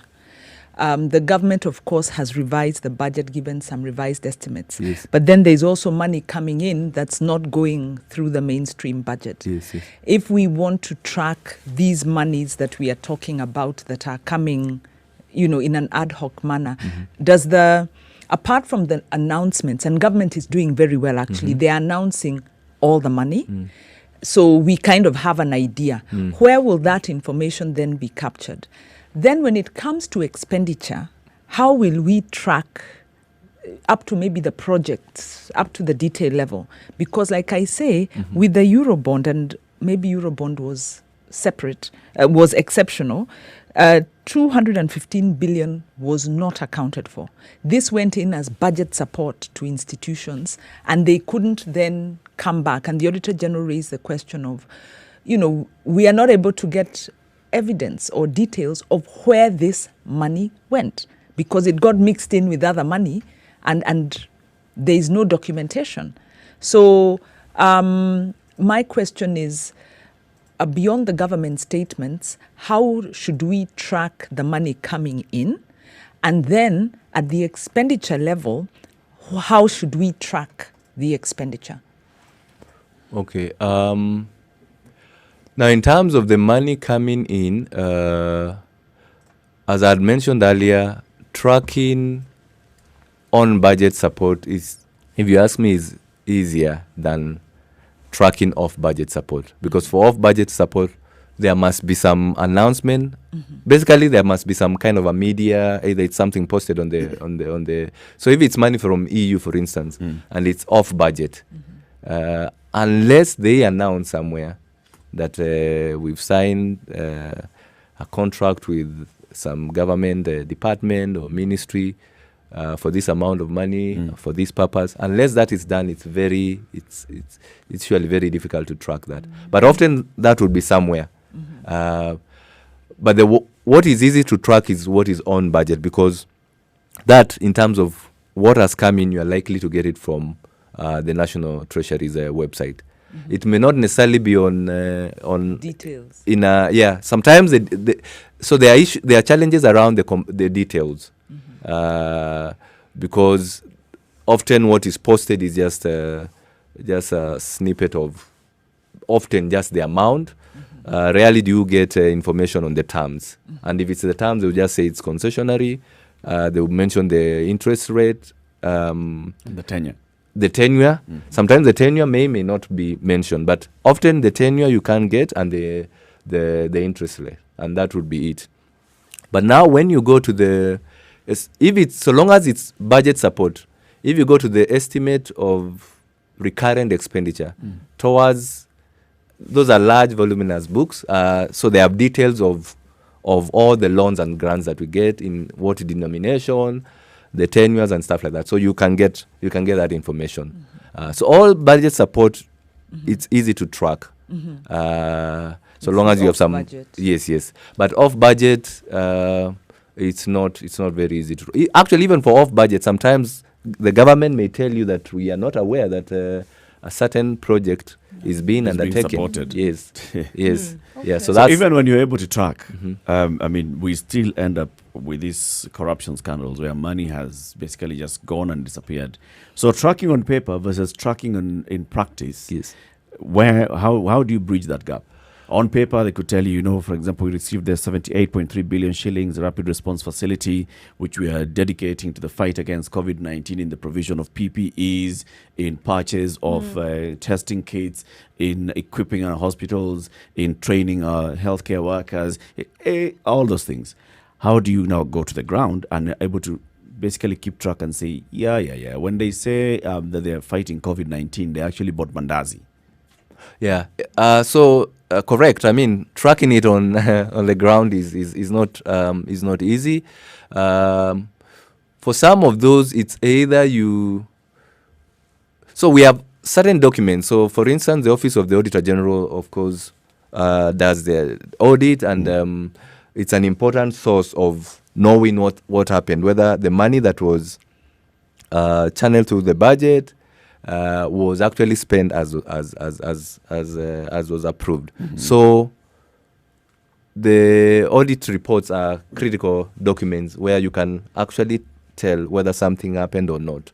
Of course, the media is very important in terms of highlighting whether certain funds were spent as were planned. So in other words, so as opposed to we need you audit ourselves, we Yes. need to do citizen audits. Yes, so citizens basically have to also, and I know the Office of the Auditor General is trying to put in some mechanism where they can engage with the citizens to help with the social accountability and social audits. So basically, citizens have to get on board and start doing this. I know for Constituency Development Fund, you've had lots of engagement where citizens are directly involved in tracking funds from the source all the way to the end user. But for these big sums of money, rarely would you see that follow-up. Why? It's a mix of things. Even just ability. For small projects, yes, you can track. For these big projects, I mean, you have, for instance, the likes of Galana Kulalu. The residents there may actually tell whether sometimes it could be the resident who are like, we've heard about these projects, but we don't see anything We haven't on the seen ground. activity All right, here so for a let's month say or somebody two. heard something like that and they actually then went into this public, the website, which is obviously public. And then now you actually go and find something and you see some smoke, which now indicates that there's some fire somewhere, and you start to read and then you smoke out something that then could be that is suspicious. What's the recourse then after that? Because if we're saying that citizens are being encouraged to audit and to find out really where public funds are going, so you find something, what happens? So you can engage. There are different avenues that one can use. So you can engage with the parliamentarians for them first to be able to raise those issues. You can also go through the court system, which is not very easy for the average person. Of course, you can do some thorough investigation. On your own as an individual? Often, as an individual, it's not easy. For instance, institutions, because in every county, of course, you'll find various civil society organizations doing different manner of things. We have those that are engaging on accountability issues. And so some of those may pick certain issues and either do further investigation and follow through in terms of maybe releasing a report that has investigated something. Let's say Galana Kulalu, we may issue, for instance, the Institute of Economic Affairs, we did a study on the listing of medical equipment. Right. What did you find? And our findings, one of the key findings was this project raises lots of value for money questions. Explain value for money, please. So what this means is that... let's take a quick break, take a look at traffic, and then you come in and give us this practical example of the MES project that you audited. Okay. And then now you shall help us to relate that with doing the same for our COVID-19 kind of assistance that we've received. At 25 minutes to 8, let's take a look at traffic. Good morning.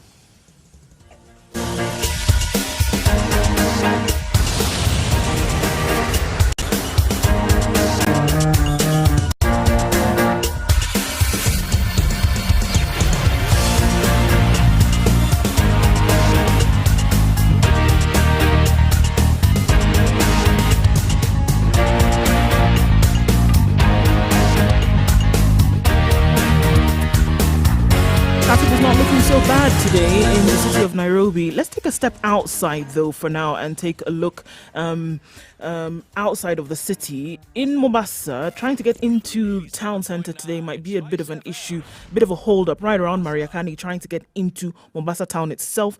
The police at the area, traffic police in the area, and trying to sort out whatever might be the hold up there. So if you're stuck there, just be a little bit patient. That will be sorted out. Also then let's look at Kisumu, out on Omboto Road, heading towards the airport. In and outbound is actually flowing very well. There was an accident right just before the airport, but that is being sorted out today, and that's what Kisumu looks like. Take a look at Eldoret, Nyeri, where there's not much traffic either from reports. Heading back then into the city of Nairobi, on Mombasa Road, getting into the city, I beg your pardon, doesn't look too bad either. A little bit of a hold up right around the Nyeri Stadium roundabout as you then get onto Uhuru Highway. Heading out of Westlands into the city centre and at the University Way roundabout, a little bit of a hold up there. Traffic police directing traffic. It shouldn't be too terrible. Taking a look at Thika Road also, getting into the CBD, it looks fine. How about we maintain it this way, shan't we? Spice MKE, that's how you can get us on Twitter if you see something out of the ordinary.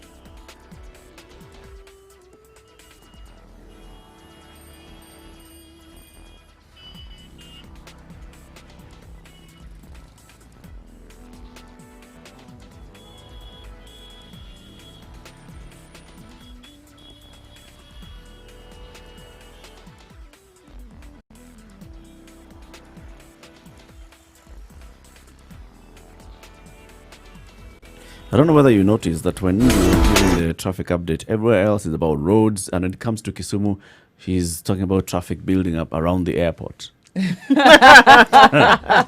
What is she telling us? Yeah? Wait. But do I say? Apart from JKIA, Mombasa, Malindi, Eldoret, where else do we have An international airport of note? Where? Answer. Isiolo. Actually, it is true. Even further, Wajir. But those aren't the size Of Kisumu. No, and neither are they international airports. Get it right, man. You even have one in Marsabit, but it's not an international airport. Okay. Sawa. John Mutua is a program coordinator at the Institute for Economic Affairs. And John, you were telling us about your audit of the managed equipment service.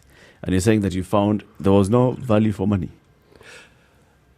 Yes. So that was one. I mean, the primary finding that on about that project. John, let me interrupt you. I actually want value for money explained. What Yes, is it? yes. So simply, value for money is a situation where money may have been spent, but on something. For instance, in this case, it was intended for purchase of equipment, diagnostic equipment, dialysis, etc. Yes. But some of those equipment, yes, those equipment in various counties, was in Gishu, West Pokot, etc., are lying idle. So all the necessary procedures and processes in terms of procurement may have been followed to the letter. But if a machine has been lying idle for a year or so, it is not serving the public, then of course that raises, it's a question of, it's a value for money. That's an example of a value, value for money. The money has been sent, but no value has been attained. From that. John Yes. City says we are becoming very litigious as a country, and I want to ask, Yes. is that actionable in court in terms of, is that imprudent utilization of resources?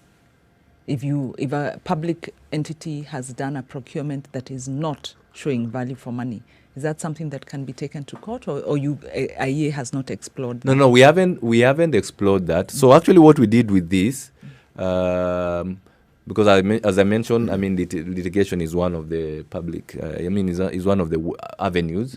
And so people will, whether individuals or institutions, will try and follow whichever avenue, either based on their expertise and stuff like that. For us, what we did, we flagged it out. So we had a study on this. So that's what I was saying. In some situations, and the way to engage with government is to get evidence. Get evidence. Hard facts. Yes, hard facts. So that's what we did. Now, after that, we engaged with the Senate Committee for Health. Yeah. We were actually invited by the National Assembly Health Committee and presented our findings to them. And then the Senate committee that's been investigating the MES. Yes. So actually what happened with this, there's a separate ad hoc committee that was established at the Senate to follow up on this directly. But also the health committee had actually started engaging on, just making follow-ups on this. The National Assembly? Yeah. No, so that's the Senate. Okay. So there's a ad hoc committee at the Senate, as well as a health committee that had actually started following up on the mess before the ad hoc committee was created. So the ad hoc committee, the reason for its creation was it went down to the ground, of course, sampled a few counties, because for us, we didn't have the resources and the time to do that. So our analysis relied on the Auditor General's findings and some interviews. We complemented that with interviews. But for the ad hoc committee, they went to the ground. So the question that you asked, they went to the ground. Okay. So now one of the challenges with the mess, that made even the analysis a bit, it took a bit of time and also was not as detailed as we would have wished, was we were not able to access. Transparency. Yes. Information. Contracts and the MOUs between national government and the counties. Yeah. Because the contracts will contain information on the terms and conditions and stuff like that. Yeah. Neither were we able to get information from the suppliers. There are about 6 or 7 suppliers. Yeah. So that made it difficult to get certain. So, for instance, when When you say it was difficult, is it that people who you sought the information from were not forthcoming? they were not. Okay. Yeah. Even Well- the counties themselves. So for Even the the counties, we suppliers. were able to interview a few, but even the counties, by the way, even the Senate, they had challenges getting information from the Ministry of Getting Health. the contract. Yes, getting the contracts. We're back to contracts. Yes. On Monday, we Getting were the talking about contracts. SGR. Yes. And again, Yes. that time it was about actually that was the budget agreement. Was it? It was the budget agreement that we couldn't get. Yeah. So here you're saying it's the contract. So here we were not able to get the contracts. Neither were we able to get the MOUs. Who was the minister at that Contract. particular point in time? MOU. We had James, Sicily. And James who was- it was James Muraguri. Yes. No, no, PS. PS. That was the PS. PS. Was So it the Masharia? first- There was Masharia There was first. Macharia and was then there. Yes, and then there was Masharia, Is and then there Masharia was the same one in Cleopa Sicily? Mailu, and then Sicily. Kiopa Same. Mailu, And then Sicily. and then Let's bring the Sicily. conversation back now to fight against COVID and the money Yes. that we are receiving and how we follow up. You've seen, of course, reports in the media initially and reports as well on social media. When the PS for the Ministry of Health took out some report, then went and took back that report and presented a fresh report trying to explain the way they were budgeting some money. It was about 1 billion shillings at that point, Yeah, right? yeah. On how they were budgeting to use that billion shillings. Now, here we are talking about receiving 78.3 plus 6.8 billion from just World Bank and IMF, specifically going to respond to this emergency that we have. So this is a lot of money. How do we know how the Ministry of Health is intending to utilize this money, or just basically the government is intending to utilize this money to address this specific need, And not then divert. how divert it? Okay, that's a difficult question. For some of these resources, We might it's not been know. clear. For some, it's clear that, for instance, the World Bank, I think most of it is going towards, I think it's a mix, towards improving the health infrastructure. So, for instance, it will go towards purchase of Beds. PPEs, and stuff like that. Ventilators. Yeah. And the other part is also going towards supporting businesses, SMEs, and the like. Yeah. So some of them are quite clear on what they want to Yes, support. yes.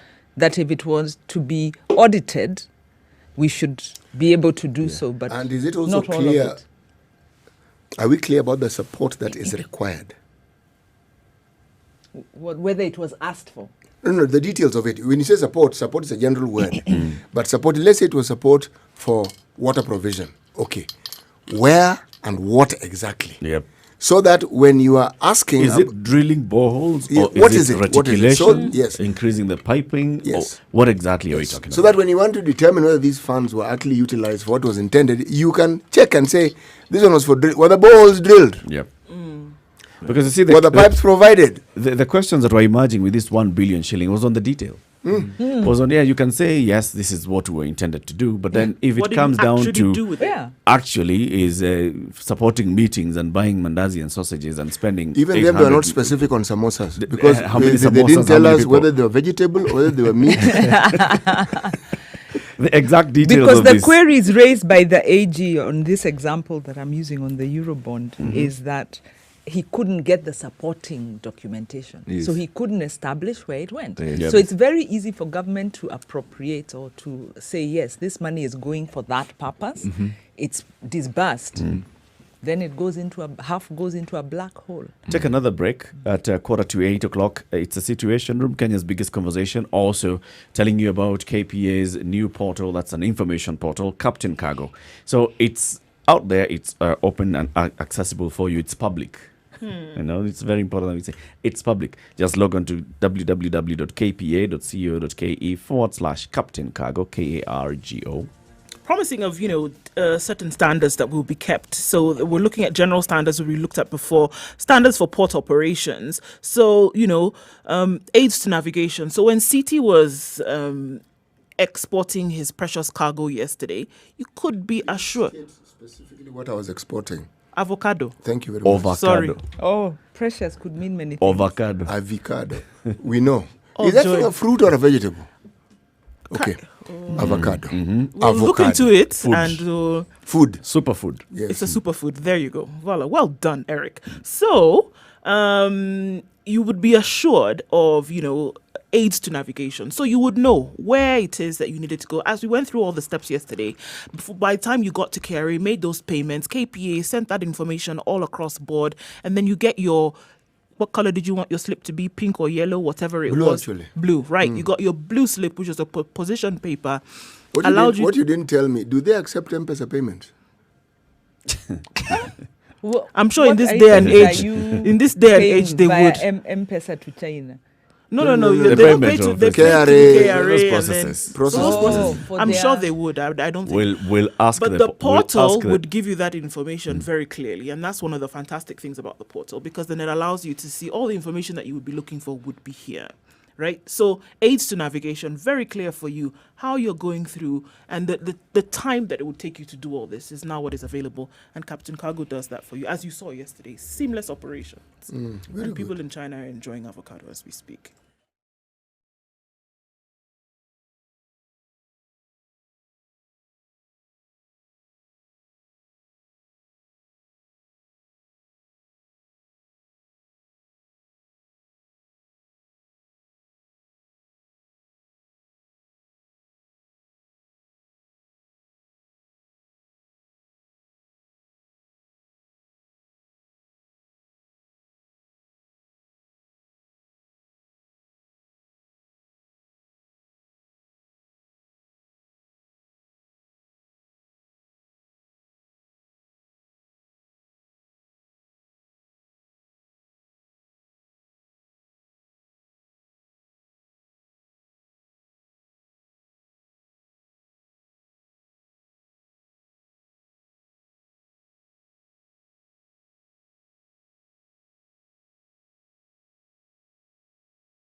Classic soul, R&B, smooth jazz, neo soul, and nostalgic ballads. Make some noise. You're listening to Spice FM.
10 minutes to 8. The conversation continues with John Mutua, Program Coordinator for the Institute for Economic Affairs. What's happening? I'm not getting the money back. She wants a refund. I want a refund. It doesn't work. Okay. No, we'll talk about that She's later. not getting it. Those are domestics. Want our money back. Sorry. Can you imagine if the IMF said it wants its money back? 78.3 billion Or shillings. more people will run away from this country. because where will they get it from to refund you? They've already used it. You're not talking about small money. There are bigger Money problems. is money. Bigger They say, watch problems. the penny, the Yeah. pound will What are take they care of going to do? themselves. John, so the issue of tracking this particular expenditure for COVID-19, is there a document that indicates, and it is being regularly updated, on this is what's happening? For example, we are seeing now, we were speaking to the CEO of the County Council of Governors yesterday, and counties are still asking for more support. They need support for communication. They need support in terms of even transporting the samples that they collect in their counties to take them to the testing facilities. Is there some clarity on how this money is being utilized? Or do we have to wait until the Auditor General's report comes out at the end of the financial year? Yeah, so there's no clarity on that. I had to actually try and pull out some information from the ANSAD. Sometimes, because you see, some of these things are discussed in, not some, they're actually often discussed in Parliament. So on this invitation, I tried to just pull out those because, as I mentioned, there is no upfront information on even regular updates, like for instance on COVID emergency response fund. And I know counties have been complaining through COG. So you can imagine if, for instance, the COG does not have certain information, who would have it? Yeah. So that's a challenge actually. That's this a challenge. right of Article 35 really is very abused because people have gone to court, institutions have gone to court on various requests for information, and it's and government still withholds. And then you find corruption issues surrounding the particular question or issue under for which information is sought. So I think we need to get outside the box because it's a recurring thing. Yeah. I don't know whether we need more Kenyans to use the access to information law. No. In fact, we did some work, a small campaign about a year ago, and we found the media doesn't use the access to information law much. Maybe if the media started using it, as well as civil society and maybe more people, it will help. Either that or we can just change the government. I think an awareness and comprehension of his existence in the first place then leads to someone being able to use it. I'm sure if you did a spot check around and just asked people about their awareness of it in the first place, you'd be very surprised. Of what value do you think you'd be very these people surprised. we are And then, speaking of, secondly, you want to ask yourself So where does it resonate with them in the first place? How does it matter? That's So true. there's a law. So what? What am I supposed to do with it? How am I supposed to use it? And how is it important to me? And those are very critical questions that you want to ask, even in the application of said law. In fact, as you ask that question, and we're talking about meds, or maybe even the COVID borrowing, it means that citizens don't feel connected. Yes. At all. Citizens are The like, disconnect, when yeah. I go, I want to get healthcare. I don't want to take up another job. I don't care where the money came from. I don't want to take up another job because now it's like you're asking me to take up this other job of going, asking public information, sitting down and trying to understand the public information. I'm trying to fight to stay alive. All right? I'm trying to get money to feed myself and my family for today. So this other thing is basically distracting my immediate attention. But Mindset. when VAT is increased, because government borrowed Yes. and didn't pay, you're still going to pay. True. So maybe we need to make the connection. Yeah. And I just want to mention, like on the mess, there are a number of civil society organizations that had already gone ahead through the ombudsman, office of the ombudsman, to complain because they had made some requests for the contracts on Yep. the mayors, the Yeah. MOUs, etc. And they had been following this up for a while, but I They're remember. doing the job. of Yes, they following. still hadn't. Yeah, they still hadn't gotten those documents. Yeah, You see, when even by following certain laid down Procedures, and you still. channels. Yeah, we're saying counties are saying they don't have enough money, it means even at the local level they are not able to respond. Tax has gone up. All of these are linked to borrowing, lack of accountability in the expenditure side. You know, So that argument, Wanjiro, unfortunately, will actually encounter a roadblock in the experiences that some other counties have had. We had Governor Mutua here, and there's something very specific he said.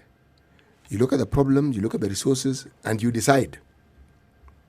You decide. You work with your reality. Yes, other departments, other areas will suffer, but this area is crucial, so I am going to take my money there. Because right from the onset of devolution, the counties have never received all the money that they are required to receive. Yeah. And I use the word specifically, required to receive. They've never received it. That's the reality. So if they get it piecemeal, another reality. Another reality is, what then do you do with the resources that you have? We know it is inadequate.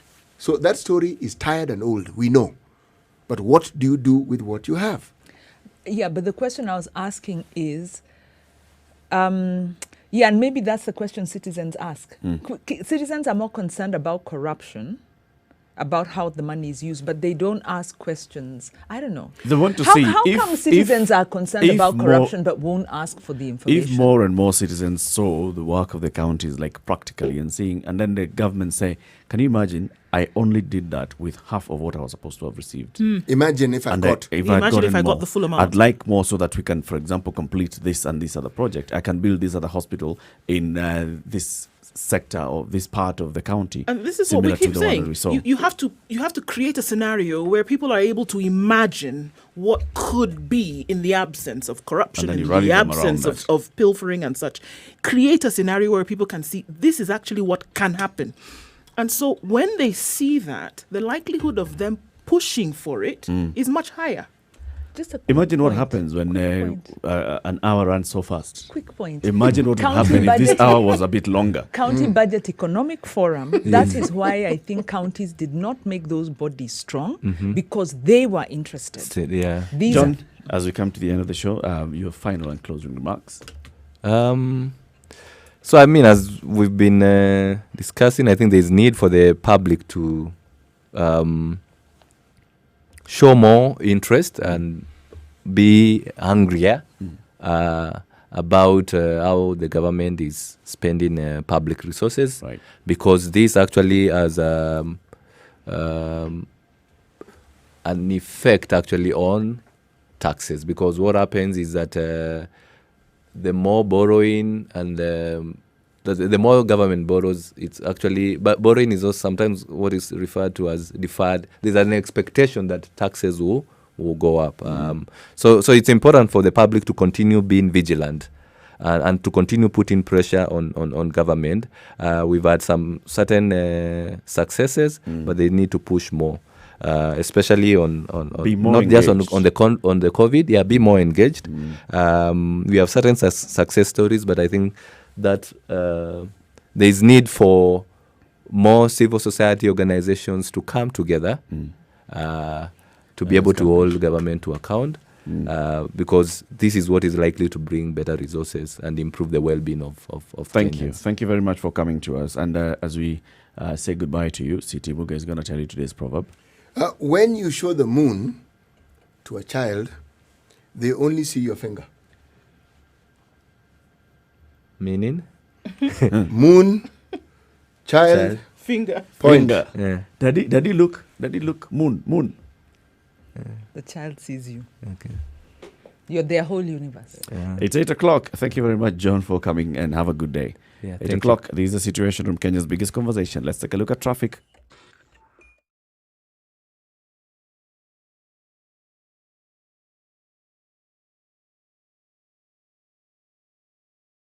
All right, not looking too terrible around most parts of the city. Back in Nairobi, Ngong Road looks absolutely fantastic, heading down towards Valley Road and other parts of the city as you approach the City Stadium roundabout. Getting into the CBD won't be too much of a headache today. We're looking at great traffic, and you might want to even sing a song while you're in it today because it's not looking bad at all. Spice of MKE, if it does look bad, let us know where it is that it's happening. You can spread the word or at least give you an alternative route to use. Off Thika Road, getting into the CBD is not bad either. Joining with Kiambu Road and from Muthaiga Corner to the Pangani Underpass, looking very, very good. I don't even have words. So I'll stop now. And if it gets worse, we'll let you know later.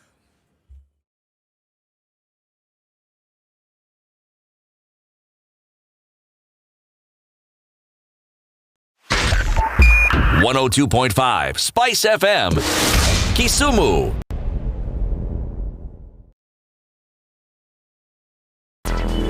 Traffic.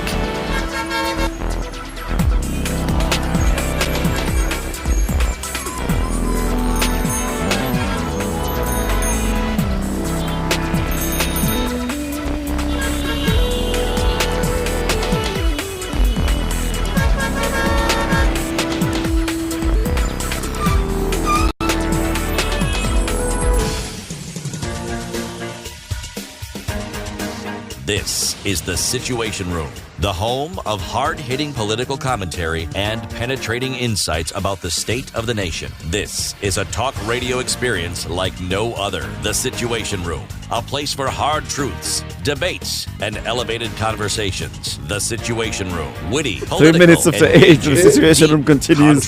Hey, okay, so as we're beginning the show, remind us today's riddle. Researcher, academic, seasoned political yeah, observer, no, a fountain of wisdom. City, I'm a bit Focus, concerned. focus. Okay. When I'm Nigerian by birth, outside, Kenyan I'm by safe. choice, When I communications get expert, inside, Pan-Africanist, I am a truth no seeker longer and safe. believer in people And this power. has to do with And COVID, so I don't know why Eric this is so Latin, difficult. Agent And it has to do provocateur, with the man a in the chair, statement seasoned made this journalist, week. newshound, Yes. a man About who air- believes about, in punching up, not down. Transmissions. Airborne. It's airborne. So it's easier almost, when you're... You are it's almost there. Not airborne. hers. She's borrowing somebody she's else's borrowing. answer. Give credit where it's due. Someone Who's has borrowing answered from- this on social media. Okech Where? or Tete. Yes. The answer to the riddle is airborne transmission of COVID-19. You are safer outdoors than indoors. That is his attempt. Good Ndu, what is attempt, your but attempt? no. I was But thinking there was a word in there. Transmission. There was a word in there. airborne. There was a word there. Because there's an article that came out yesterday from the World Health Organization where they talked about that they might recall what they initially said about COVID being airborne. That word is part of the third clue, because the first clue was COVID, second clue was it was this week. Airborne is the third one. Is the third, but you don't have to take the whole word. This Air. riddle is confusing people Yes. now. It has something to do with the air. Ah, yes, I get it. It's Good. about- okay, so what was it? I saw an article and what was it? What was being said about the was there? You see our fresh- investigative. the freshness of air. So when you're outdoors, because of air circulation, It's open. No. it's open, and when you're indoors, there's still air about air circulation. That's not it. You guys aren't getting City it. just, City No, just. no. I am on radio. People are listening. These adults, grown-ups. We are these adult only conversations. No, sorry. City, wherever your mind I has am gone, not. you'll be in shock. He's not boarding. No, I'm not not. voting. So when you member. are willing to present the sanitized version, you carry on and present it. And I will act as though I believe you. So first hint is that it's about COVID-19. Second hint is about an announcement made this week, and the third week is about air. Yeah, it's about air, something to do with air. If you can help us, solve this riddle by Wanjiro this morning, 0719012600, or on our social media platforms, Spice FM KE, Facebook, YouTube, Twitter, Instagram. Hey, now let's move the conversation into this hour. Let's talk about governance, talk about our country, and what this week we've celebrated Sabasaba, and Sabasaba has a lot of relevance to what is happening in the country today, because it was the beginning. It was Njeru Kathango said it was a culmination of a push for multipartyism and openness in society from the previous decade of the 80s, where there was a lot of the one-party rule and oppression. And now Sabasaba celebrated that, the openness, and we got to a journey where we got multi-partyism in the country. 10 years later, 20 years later, we got the new constitution in 2010. 30 years later, we are now looking back at the journey of this whole movement for 30 years and what lies ahead for the country. And among the people who have taken over the mantle from the Njeru Kathangos and the late George Nyona and the rest is the new breed of civil society activists who are out there, who are talking about governance, who are raising issues of corruption, who are raising issue of accountability. One of them is the CEO of an organization called Inuka Kenya Nisisi. Just that by itself tells you that it's saying it's about us. It's about time that we took action. Rise up. Rise up. Kenya is us. And the CEO of this organization is John Githongo. He joins us on the line. Good morning, John. Good morning. Welcome to the Situation Room. Thank you very much for having me. So, John, I've just given the introduction and said, this is a week that's very important in looking at the journey of this Second Republic from the 1990s, 30 years of what we now call the Second Republic of the Republic in Kenya. What do you make of it? Have we moved very many steps forward and 0 steps backward? I think we have moved many steps forward. I think the very fact that Spice FM exists is a testament to the changes that took place at the end of the 1980s, at the beginning of the 1990s. You might, I know you might be quite young. You were quite young at the time, but media wasn't as free as it was. The very fact that you're able to tell your listeners to be able to contact you via social media, etc. So Kenyans enjoy a range of freedoms, rights and freedoms which do not really exist for us between the 1960s and the early 1990s. So we've definitely moved forward, and we moved forward still further. By 2010, when we promulgated the new constitution, and the reason Sabasaba, which was celebrated on the 7th of July, Tuesday this week, resonates so much on this 30th anniversary of Sabasaba, is the fact that unfortunately it seems as if we are sliding back into the kind of dictatorship we had. The kind of people that you mentioned, the Toby Manyaras, the Njeru Kathangos, the Paul Moites, the Martha Karuas, the Martha Komes, all that they fought for is in danger of being stripped away. And the pressures are different now.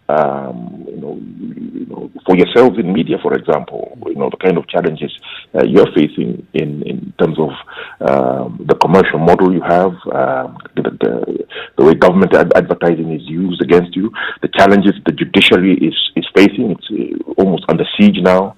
The fact that Parliament is increasingly resembling the Kanu-era Parliament. All those are indicators that are troubling, especially now when the COVID pandemic has served to attenuate and to accelerate trends that were already there before, negative ones. And so that is the reason this year's 30th anniversary of Sabasaba was so important, to remind ourselves from where we've come, and also as a caution that we should not slip back to the dark days when we Kenyans do not enjoy the kind of freedoms that allow you and me to have this conversation we're having today. John, the Limuru morning. The Limuru meeting was very critical about BBI. In fact, kind of made a statement that you're going to go all out to defeat the BBI, and then talked about Limuru 3 as the formation of a citizens' movement. Could you just expand more on that? I think that the concerns that, one of the ironies of the Building Bridges initiative is that it was a personal agreement between President Kenyatta and Raila Odinga. And Kenyans are still waiting for the details of this agreement. We get snippets, the odd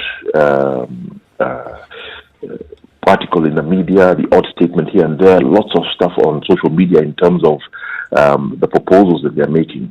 And so the opacity of the process has been extremely troubling in terms of what recommendations they're going to make. It's very different from the constitution making process that saw a much higher level of public participation, with Professor Yash Palgai and his team going around the country and listening to people, and people are ultimately seeing those recommendations in the constitution. BPI is very different, and so that's the first concern. Secondly, some of the indicators as to what is being suggested in terms of constitutional changes, with even suggestions of a referendum, are of great concern, because we ask ourselves, why are we seeking to change a constitution which we haven't actually successfully implemented? There are a range of elements of the constitution, chapter 6 on integrity, for example, which have not been implemented, and we're talking about changing that constitution. And therefore, one feels a certain energy that this needs to be resisted by all Kenyans of goodwill, and of course there's the political suspicion that some of those who are pushing most determinedly for a change in the constitution were the ones who opposed this new constitution in 2010. So that also causes nervousness and suspicion. John, when you talk about the opacity of the handshake and the agreement between the two gentlemen, we had the Secretary General of ODM here, and when the question was raised to him, he countered by saying, look, the details of this agreement were made public by the two gentlemen when they appointed a task force, the BBI task force, and they gave them the terms of reference. The 9 points terms of reference are indicative of the kind of agreement that they had arrived at. Absolutely. I mean, and the 9 points that were expressed, that were articulated by the President and Bwana Odinga in March of 2018 were rather woolly and unclear. If I can put it like that, I mean, it was really like pulling a page out of discussions that we had already had as Kenyans. If you look at the Kofi Annan report after the 2007-2008 violence, so yes, there was a terms of reference that was put forward, but the process of actually putting together the report, yes, the BBI committee has held hearings. I have appeared before that committee, and I have presented before them. But after that, it's not been clear what's going on. If you remember the constitution making process last time, we had an entire Bomas conference, where, and media were able to televise it. Kenyans were able to watch as these debates about their future, about the social contract, the political contract between those who are governed and those who govern in this country were being hammered out. We're able to watch it. This is a very different process. Yes, there's the terms of reference, very true. Yes, the BBI committee has listened to a lot of people. Yep. After that, there's a back room where everything is being written, and we are waiting with bated breath as Kenyans, without an idea of whether the views of Kenyans will be captured in a proper way. Again, one could argue that even if you look at the Bomas conference, what preceded the Bomas conference was this kind of push and pull that now we are seeing you raising. There was a first, establishment of a CKRC which did not include input from civil society and the opposition. Then there was bringing together the civil society, Fungamano, into CKRC by Yash Palgai. Then there was, going around the country. By the time we're getting to Bomas, what is happening now had also happened in the beginning. Correct, but I mean, I would argue that was the process in vis-a-vis the constitution was was different in one respect. Yes, there was a pulling and shoving and pulling, which is natural and to be expected when you're talking about these grand political things that are going to shape the terms under which we're going to live our lives. But with the process that led up to Bomas, yes, there was pulling and shoving, and it was gradually, with all the rancor and debate that preceded it, the process became more and more inclusive, That is not the feeling one gets out of this process. Yes, we speak to it, but it retreats into darkness, and you're told to wait that a document will be produced that will be ostensibly representative of the Kenyan people and their views. This hasn't been inclusive at all in that respect. Going by, actually, we were to compare the two processes. It was civil society together with the church and, of course, then the opposition that really demanded and gave a push for the conference. Is there are you open to the possibility that the process can then open up for a inclusive dialogue now that there is a report? Are you open for that option, and is that one of the things, one of the proposals on the table? One of the proposals on the table that came out of Sabasaba is for people to organize and to resist any attempt to change the constitution, especially to constitutionalize some of the reversals we have seen with regard, for example, to the judiciary, to the way that the civil servants are appointed, etc. To a whole raft of measures that are contained in the current constitution, which have been degraded, especially over the last 8 years, by this particular administration. However, if they were to say stop, let us share this report and then have a proper discussion. And it's not only civil society that I think should be consulted, but ordinary Kenyans in a much more transparent process. When Yash Balgai and his team went around the country, anybody could show up. The media could show up, could record the events, even when they were quite cantankerous, when there was a lot of heated debate because of the major issues that afflict Kenya, like land, like corruption, etc., were raised. And I think that's very important for this to be seen as an authentic and a credible process. And therefore the outcome will be determined. The terms of reference, Kenyans are masters of putting together terms of reference and producing reports. We are the best in East and Central Africa. And you can go onto government websites, and we have brilliant reports and in finding put faults together. too. Exactly. We are masters. We're masters of it. Yeah. And that also has undermined trust in this process, because we've seen it before. Yeah. It's one of the things that the elite here does when they are faced with a severe governance problem. Form a committee or a commission. They will produce a report, and that satiates people's anger and people's distress about the governance issues that they are facing, but actually nothing changes. It remains just a report. John, let's take a quick break. We want to take a look at the weather at 20 minutes after 8, and then we continue this conversation. Just stay on the line. We are speaking with John Githongo. He is the CEO of Inuka Kenya Nisisi. At 20 minutes after 8, taking a look at traffic, and then we continue this conversation.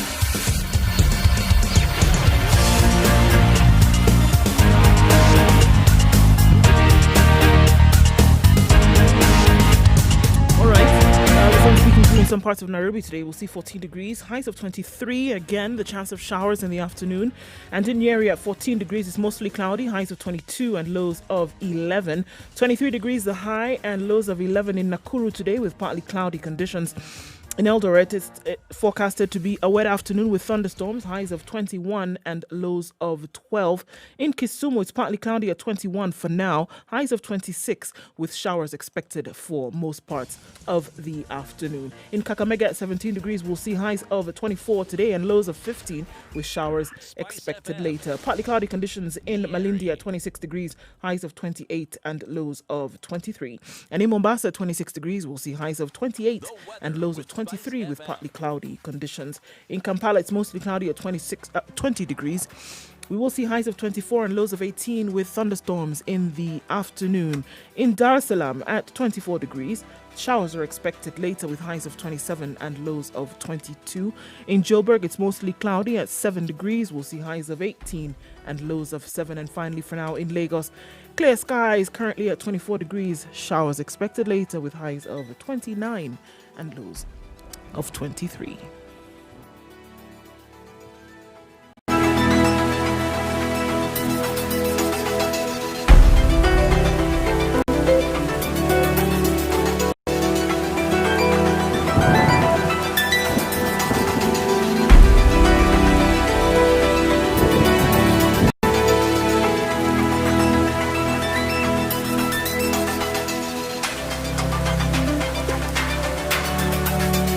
Kenya's biggest conversation reflecting what's happening in the country and the world. In the room is CT Muga Induoko Wanjiru Likonyo Anameri. And on the line is CEO of Inuka Kenya and CC, John Gidongo. We're talking about governance and accountability. And as we were going into the break, John, there's a question that Wanjiru had raised. Like, would you be open to engaging with on this particular conversation? And I'd like to take you back to even the days of before we got into Constitution of Kenya 2010. Yesterday we were speaking with Professor Kivutha Kibwana. He was a spokesperson for the National Convention Executive Council in the clamor for the new constitution. And looking at also the religious leaders, like Wanjiru said, religious leaders had come together and seen the need for them to engage and participate in that push for new constitution. The Ufunga Mano initiative was there for Born. We had people like NCCK and the Reverend Mutava Musiemi participating. What's the role of the civil society now in this present conversation, as opposed to you know, talking from outside and pointing fingers and accusing everything and saying that there's underhand deals happening? What's your role in participating in it? Don't you see space for you to do that? I think, as I said, I have presented before the PPI commission, so it's a committee. So it's not as if people have refused to engage with this process. That is not true. It's a questioning of the process itself that is taking place, and because what has emerged, and again, partly because of the opacity that has surrounded the production of this report, we are left to what politicians say, what is published in the media as purportedly contained in this in the report that is going to come out of the BBI process. So we are left to a lot of speculation, and that is never a good thing. And it causes us to ask also the more fundamental question: if what we are hearing about the process is true, where fairly significant constitutional changes are being contemplated, that may even require a referendum, and what is wrong with the current constitution? What is so wrong with the current constitution that we are moving to change it now, 10 years later, when we haven't actually successfully implemented it since 2010? That in 10 years, actually we've implemented elements of the constitution, but we've also seen some fairly dramatic reversals. For example, with regard to corruption, more recently with regard to the behavior of the police, especially in the informal settlements of Nairobi amongst the poorest of Kenya during this coronavirus crisis. So that is the question that we're asking. So no one has refused to engage. And said we have already engaged. We're saying, hey, hold on, this process needs to be a lot more inclusive and a lot more open to 190 for it to have the credibility and authenticity that leads people to move away from the position now that, well, this seems to be something that the politicians are cooking up, and then trying to get it rubber stamped for authenticity by Wananchi via a process that really isn't as thorough as what we've seen before, that as a process that gave birth to this constitution. So no one has refused to engage. As I said, we have engaged because saying, hold on, You go in, you give your comments, you walk out, and the next thing you're seeing is that I'm listening to Spice FM and somebody's talking about perhaps this proposal, perhaps that proposal. I'm reading that newspaper, that proposal, this proposal on social media. So I say, hold on, this is very messy, and some of the proposals that are being made seem to be very self-serving for the elite, and John, that is also very, very troubling.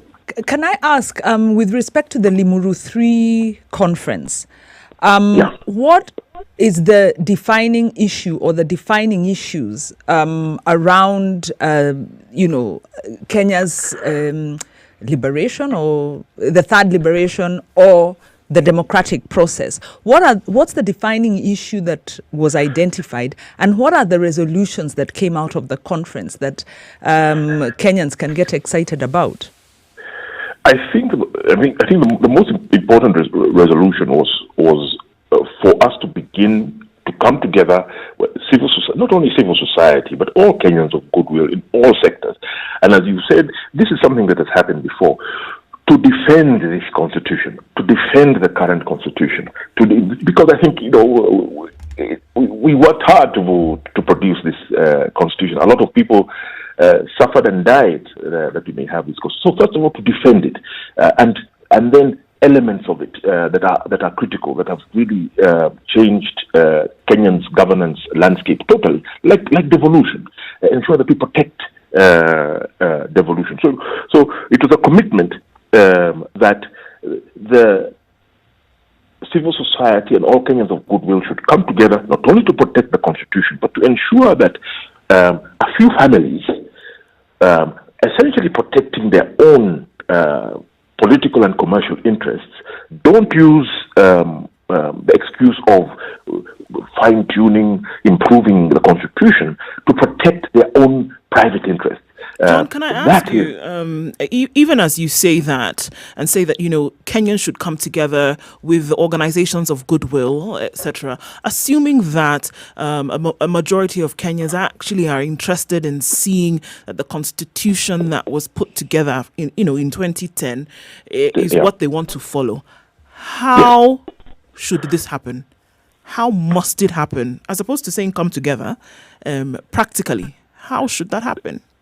Practically, the way it happens is that we saw on this last Tuesday, we saw a whole range of social justice movements on the streets of Nairobi, demonstrating to against police brutality and to defend the constitution. We had the meeting in Limuru that brought together a range of players. And I think that Kenyans have experience of this before. It's for civil society. We have structures that we are able to create that bring in Kenyans from all the different counties that we begin to defend our constitution. So practically, it's Kenyans sitting down, organizing and saying, okay, this is what where we stand for, and this is where we don't want to go back to, and the constitution allows us to enjoy the freedom that we do now, and we resist all attempts to undermine that. And so the organizing is organic, and I think it doesn't have to be. It's not only civil society; it's the religious community, business community is in big trouble now. Coronavirus the pandemic has simply accelerated trends that were already there before in terms of the accumulation of debt and corruption associated with that debt that has led Kenya into a condition of fiscal distress as of last year. Forget this year where COVID-19 has made things all much worse. And so the infrastructure for people to be able to resist this is organic in that organizations and individuals already exist on the ground that can be brought together physically, but because of COVID, also virtually, to be able to take action opposing the most retrogressive elements or proposals that may come out of the elite using BBI. Okay, and what kind of results do we see? Even if people have come together, even if they have agitated for some kind of change using whatever platform, whether it's social media, in the current times in which we are in, what kind of results have we seen? Because one positive move begets another, one result begets yet another. So, what are we seeing in terms of tangible results that we can say people have come together and this is what has been achieved through that? I think for me, just watching the last 5-6 years where we've had a reversal of some of the many of the freedoms that we had began to take for granted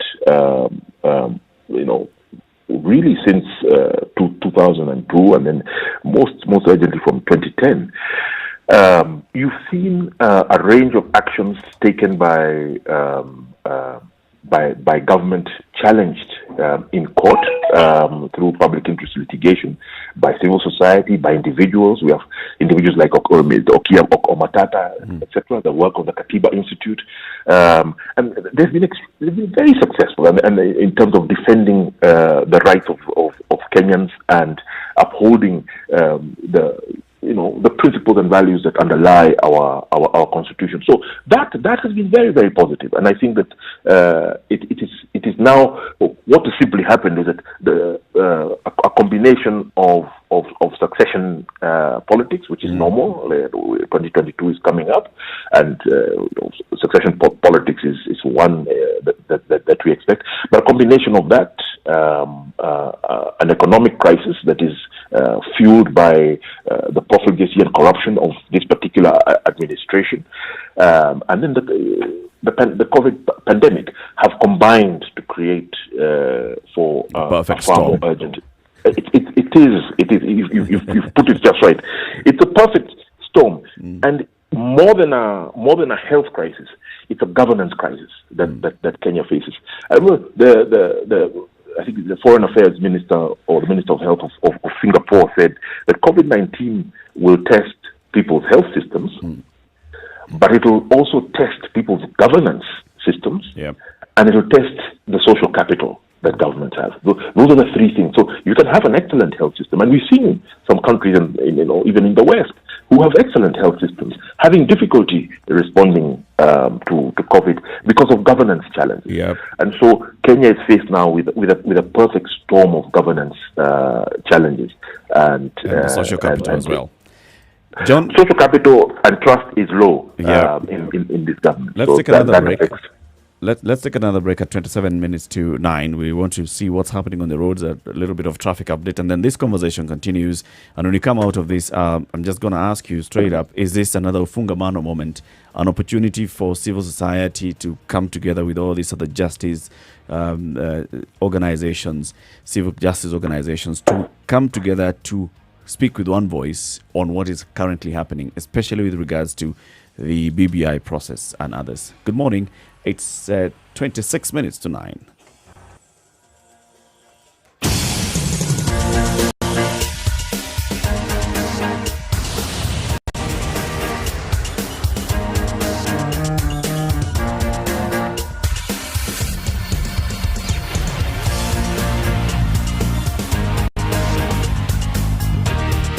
All right, spot check on Limuru Road, where it's moving very slowly all the way from Ruaka past the village market and then on to into the CBD, rather very slow this morning. That's what we look at now. Roundabout at Kariobangi also, there seems to be a little bit of a hold up there, but apart from that, other areas in the city seems to be moving along quite smoothly from Langata Road to Uhuru Highway, and Uhuru Highway all the way from the Nyayo Stadium roundabout until Westlands seem to be moving good at this point.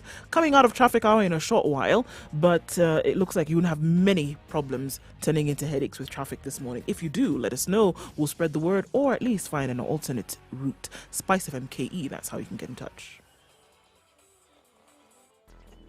Traffic.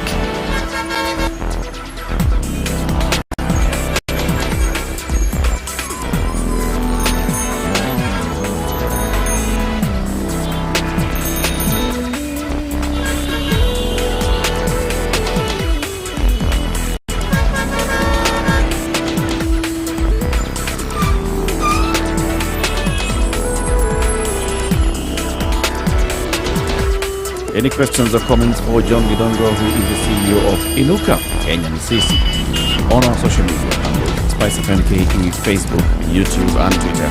And John, now that we're back, just answer that question straight up. Is this another opportunity for civil society and religious organizations and others to come together and speak now with one voice to counter what you're saying seems to be the voice that is leading the BBI conversation? I think, yes, it is very much another Ufungamano moment. As you said, it is a perfect storm. It's a governance storm that is accelerated by a health pandemic. This is the moment, because to talk about changing the constitution, given the circumstances, the political circumstances that attend right now, and the kind of interests that have been expressed by the different political players as to the kind of governance environment they want, the way the judiciary has been treated, the way Parliament has been panel beaten into line, the way the security services have been used and abused, the way the revenue collection agencies also have been used and abused. That if the changes that come are an elite deal that, in a sense, constitutionalizes the undermining of the 2010 constitution, then yes, this is an Ufungamano moment for all Kenyans of goodwill, the religious community, civil society, business community, etc., to all come together to resist and to see that the constitution that we implemented in 2010 is actually the one that holds sway in our country. Mr. Gidongo, would you say, in personal opinion, whether the last 3 elections in this country represented the will of the people? This 2017 most certainly did not. I mean, that was very clear. 2013, very, very dubious. 2007, 2008. I don't even need to that one we talk know about that. That one speaks for itself in terms of very blatant rigging and the reaction that almost led Kenya to a civil war. It created the kind of urgent environment that saw the constitution process accelerated. Because we Kenyans terrified ourselves in terms of what we can do to each other in 2008. And so 2010 we had a new constitution, but then we went into an election that was very contentious in 2013, so very dubious. 2017, I would say we had an electoral process. We didn't have an election. And what it denied the government, this particular administration, which is unfortunate for any administration, is legitimacy. And you can have power, you can have money, you can hold all the levers of power, but if you don't have legitimacy in the eyes of the majority of the people, then even simple things become extremely difficult. And we've seen that slightly, and this is some of the social capital that we've been talking about, and the governance system, and in terms of our response to COVID-19, which I think the government has tried its best. But for example, in the wearing of masks, many of the measures are being enforced by the police. Where the ability for leaders to convince people, hey, wear a mask, not only to protect yourself, but to protect those you love and those you work with. The inability just to persuade, to convince, isn't there. That we have to securitize and militarize very simple decisions that the government makes. That is a sign of a government that lacks legitimacy in the eyes of its people, and it's forced to, the police, not the health sector, are the front line of dealing with COVID-19 in Kenya. I'm interested to know why CT was asking this question. You must be heading somewhere. Where I am heading somewhere. Among the many things the BBI has proposed, is it then possible to say that this is the one thing the BBI seeks to correct? Let's see. I mean, let's see what the BBI proposes. The thing is, I mean, this is why before we get to seeing, John, looking at the conversation, at the terms of reference, At the report, doesn't it give it a bit of, I mean, don't you say that there's reason and there's an opportunity for BBI to address something that is tangible? Because, at some point in your conversation, you appear to be suggesting that BBI is basically just a clamor to change the constitution and not address real challenges that we have. I think definitely. I mean, there are proposals and that will emerge that yes. Can address some of the challenging issues that Kenyans face. I think the more fundamental question is as I said, is one of inclusivity of the process that has led up to this, and where we go from now, because that will determine whether it's implemented. Because part of the reason we find ourselves in this conundrum right now is because we promulgated a constitution in 2010, and 10 years later, what we've done is actually undermine vital elements of that constitution. So how we bring to life what is on paper, those proposals that are made is very, very dependent on Kenyans being a lot more engaged, a lot more, the process being a lot more inclusive, for it to make a difference in our lives that is meaningful, and that people believe is credible and not there to serve the interests of a few. It's possible, and it's one of the things I feel sorry for this government for, because they do very many bad things. They do a lot of good things as well.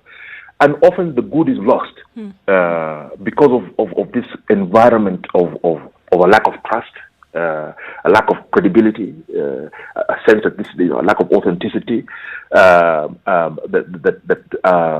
afflicts them, which can only be corrected by as major inclusivity, where you bring in the Kenyan people in a process that purports to John, be able to change the constitution in pretty fundamental ways. Yeah, John, to what extent, because you alluded to the issue of state capture, there's a report that was published by AFRICOG last year that detailed this repurposing of state institutions for private means. David D has also spoken about the administration. In fact, David D puts it as Uhuru Kenyatta and the business enterprise. He did what he always does. He personalized the issue. He personalized. He said the Kenyatta business enterprise. Jeruga Dhangu talked about the Kenyatta dynasty. To what extent is this issue being addressed in the BBI, and to what extent would this enable or prevent a constitutional conference of the Ufungamano type? I think it's a relevant issue, and I think it's not a personalization. By the way, I would push back on that, and the reason I'll push back on that is this: the Kenyatta family is not an ordinary family in our society. President Mzee Jomo Kenyatta was the founding father of Kenya. He's our first post-independence leader. He's the one who saw this country move from a colony into being an independent country, and that's significant, and it's something which we Africans everywhere take very seriously. Founding fathers are taken very seriously, so therefore this family is not treated like other families, and therefore the increasing concern about the tremendous conflict of interest, the major commercial interest of the Kenyatta family are major, and Kenyatta is president, and therefore conflict of interest infects this administration to the point that yes, you have the kind of state capture that is being discussed in the report that was produced by AFRICOG last year. I think we're at an inflection point. This perfect storm leads us to an inflection point, ironically, just like the one that we had 30 years ago. And this is one of the issues that emerged in Limuru, of for the Kenyatta family, the choice is very clear. Going forward, for the next 50 years, what will protect the family, its wealth, its best of all? A political deal that is made now, and then it's constitutionalized via maybe a referendum or through Parliament or BBI. Is that what will protect? Are you saying, Mr. Githongo, that what this government has done is turn the country of Kenya into a corporate entity that can make them the maximum profit that is possible? But at the same time, also, the question is, are we talking about that there's any threat to those interests? Let's be frank. Our history since 1964 has been that you go into public service to get rich, not to serve the public. It's almost was that always there from 1964, Mr. Githongo? I don't think so. I mean, there were a lot of people who joined government in the 60s through the 70s, and even now there are a lot of public servants who do a job where they're actually serving the people, with all their energy and all. But Mr. Githongo, consider, for instance, the salaries that MPs were paid in those days. Was it something that would attract anybody to go towards? Well, I don't, one of the big, fallacies is that that a big salary improves, reduces corruption, improves governance. No, it doesn't reduce corruption at all. But it makes so, I mean, it makes an attractive proposal for anybody who wants to go into politics. Yeah, but we're on the issue of state people. Yes, people don't go into politics. If you're going into politics to make money, then that is part of the reason we're in the crisis that we are in now. But that's the mantra now. People go into the thing. Yeah, and people go into politics to make money. Exactly. To raise their economic profile as an individual and to hope to spread that to their closest and dearest. And then what you do, the next step from that is that you begin, and if you look at the range of miscellaneous amendments, acts that have been published since 2013, and if you look at the Gazette notices that have been published since 2013, you then begin to legalize that conflict of interest. You begin to, it's no longer a smash and grab kind of corruption that we saw in the 70s and 80s, but this is much more corporatized corruption. It leads to very stark inequalities in society, and that is very much the case here in Kenya. Now, when you have deep inequalities in a society like Kenya, inequality, rather than just poverty itself, inequality is much more easily politicized and militarized, and it's the reason Kenya, despite having regular elections, if you compare it to other countries in the region, has lost more economic growth in terms of where the GDP goes down because growth has been affected by a political process. Every time we have an election, basically businesses stop investing. They take a wait and see attitude. They're nervous about the process. So John, the question was, result of the capture. The question was, does BBI give us? Is this a defining issue for BBI? The issue of state capture, or is it one of the battery of issues? And if it is, then can this conversation then be taken to an ufungamano type of conference? I think the concern is whether BBI is yet is an instrument to constitutionalize state capture.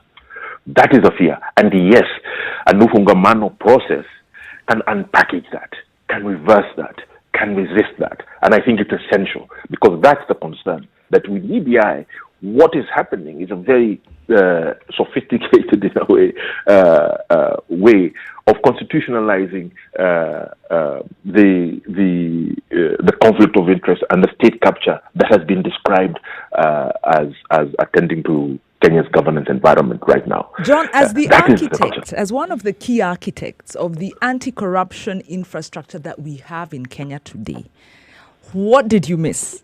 and I don't want to personalize. I know it was an administration, but you are the driving, at the front line of this. We have a very robust or very intricate anti-corruption framework. Did we miss the possibility of conflict of interests, or what's gone wrong?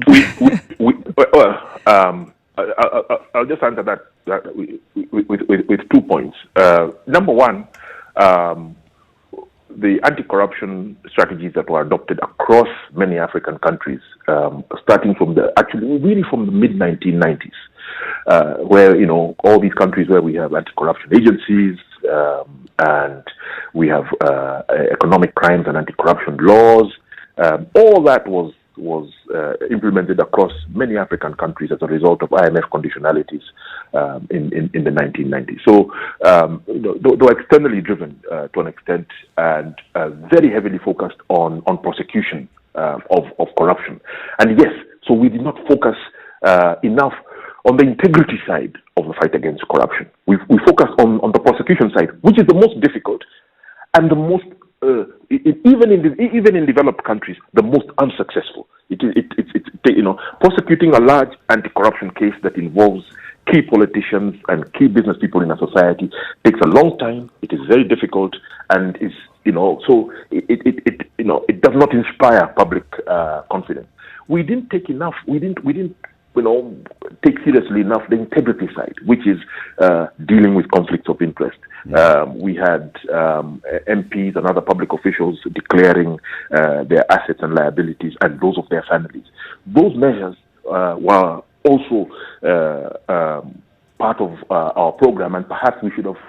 I would say that for me was a big lesson. That's what we should have put at the front, and prosecution at the back. Number one. Number two, this is a lesson being learned around the world. And I'll give you an example. The World Economic Forum did a study a couple of years ago where they studied corruption in Italy, and they wondered how come for the past couple hundred years Italy has had the same governance infrastructure for the entire country, but there's a lot more corruption in southern Italy than northern Italy, and yet the institutions are the same. And I think it's an issue we focused, and I think it's important to focus on institutions and building institutions. They cost money, and you have to populate them, and etc. But it's also an issue of traditions and culture, and it's also about how do public officers behave. When we have public officials going into office and using that office in blatant ways, but also in very subtle ways to benefit themselves, their families, and their partners in commercial interest. That is far more damaging to the fabric of governance in a society like ours. Yes, we have a few people who are doing very well, but we have a majority who are struggling. I mean, what COVID-19, for example, has shown us is the so-called middle class in Kenya, in which I would include all of us who are on this conversation, because we were able to get onto this call. I am not in the middle class. I'm poor. Oh, come on, Siti. Be careful what you say. It will come to me. Ignore that statement. But the fragility of this class, and I think and that has been attenuated by the fact that there is a class that is political and commercial that has dominated power for a long time, and they're the ones now telling us, we need to fix the constitution. So all these changes are happening in an environment of very low trust. So it doesn't matter what BBI produces. It's very sad, because I think there will be some good proposals in there. As I said, even Jubilee has done. But they may be lost with everything else. John, let's take another break, and we want to talk about what KPA now has. It's Captain Cargo. It's an information portal that has been rolled out by Kenya Ports Authority. You can access it. It's captaincargo.kpa.co.ke, or you just go to kpa.co.ke/Captain Cargo. KARGO, looking at the various aspects that this portal is giving. Right. So one of the things that we talk about often, and that was an issue, I mean, not less than 10 years ago at KPA, was loading and offloading of your cargo. It's going to take forever to get your stuff out. With the promise, I mean, and from KPA on this portal, getting that information is that, for one, loading and offloading within 1 hour of the train's arrival at the ICDs, for example, whether that be in Naivasha. I know you wanted to get your stuff to Muhoroni, TJ, CT, the Kisumu port. And then onto the Kisumu port. But okay, so if you were in a hurry to leave Naivasha, you can be assured that by the time the train reaches Naivasha, within an hour, your stuff will be off the train and you can go. Whoa. So the portal is using this as a way to spread this information. If you never heard it before, you heard it here first. It's a big off the motivator. portal. It's like our commitment to you. And 1 you can hold us hour? accountable Is for that it. even possible? 1 Yes. hour of its arrival, There's loading no and reason why it offloading. shouldn't be possible. And then they'll deliver your containers Just within 5 streamlining hours. the processes, and it happens. And they'll deliver your container within 5 hours of trucks gate in and gate out. Loading confirmed, direct delivery cargo within 2 hours of gate in. So when you get in the gate within 2 hours, it'll be done and dusted. Truck on the way. There you Gambisa. go. We're having a conversation with John Gidongo. He is the CEO of Inuka Kenya Nisisi.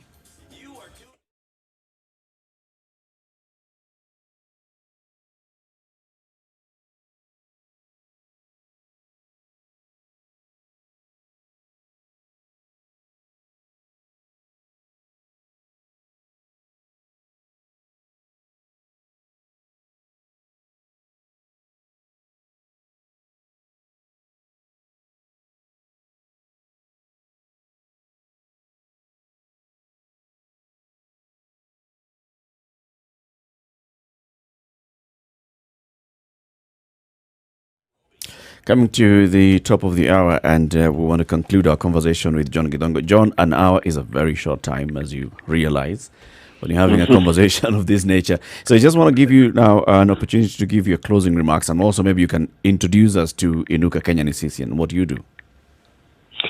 Thank you very much. Well, I think that you put it very well. Kenya is facing a perfect storm.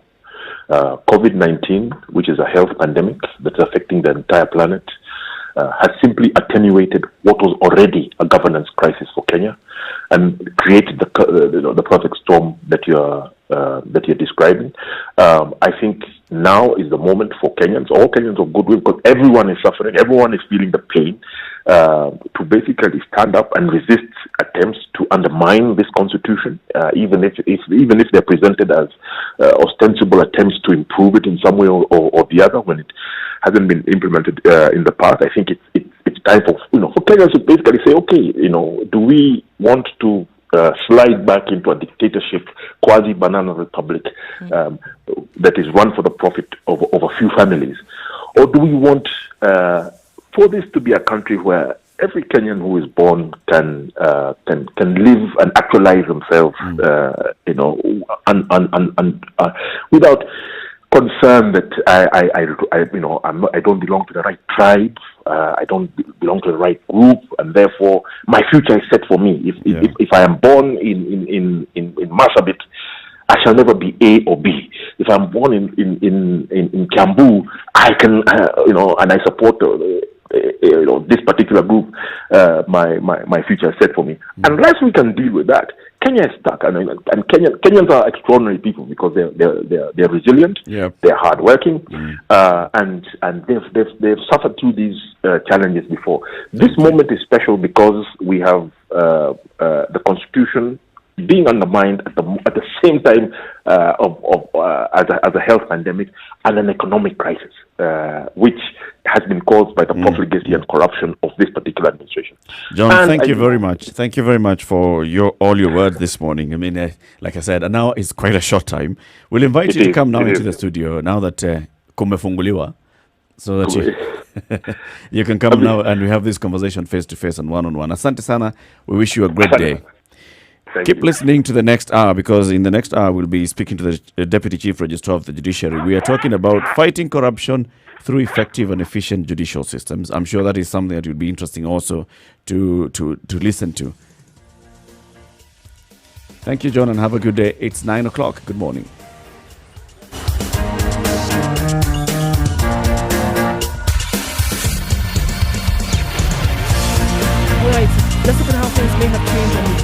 this morning. So certain roads throughout the city, not much of an issue today. It looks really good, guys. Just a small issue in Westlands where a vehicle has blocked, and so traffic is affected right around School Lane. But apart from that, it looks really, really good. Don't have any issues with traffic as such this morning, except for the little hold-up that we saw right around Limuru Road. A few issues on Mombasa Road earlier, but it looks good, guys. Spice FM KE, if anything does change in a short while, do let us know what you see. But I predict that it'll look pretty good this morning.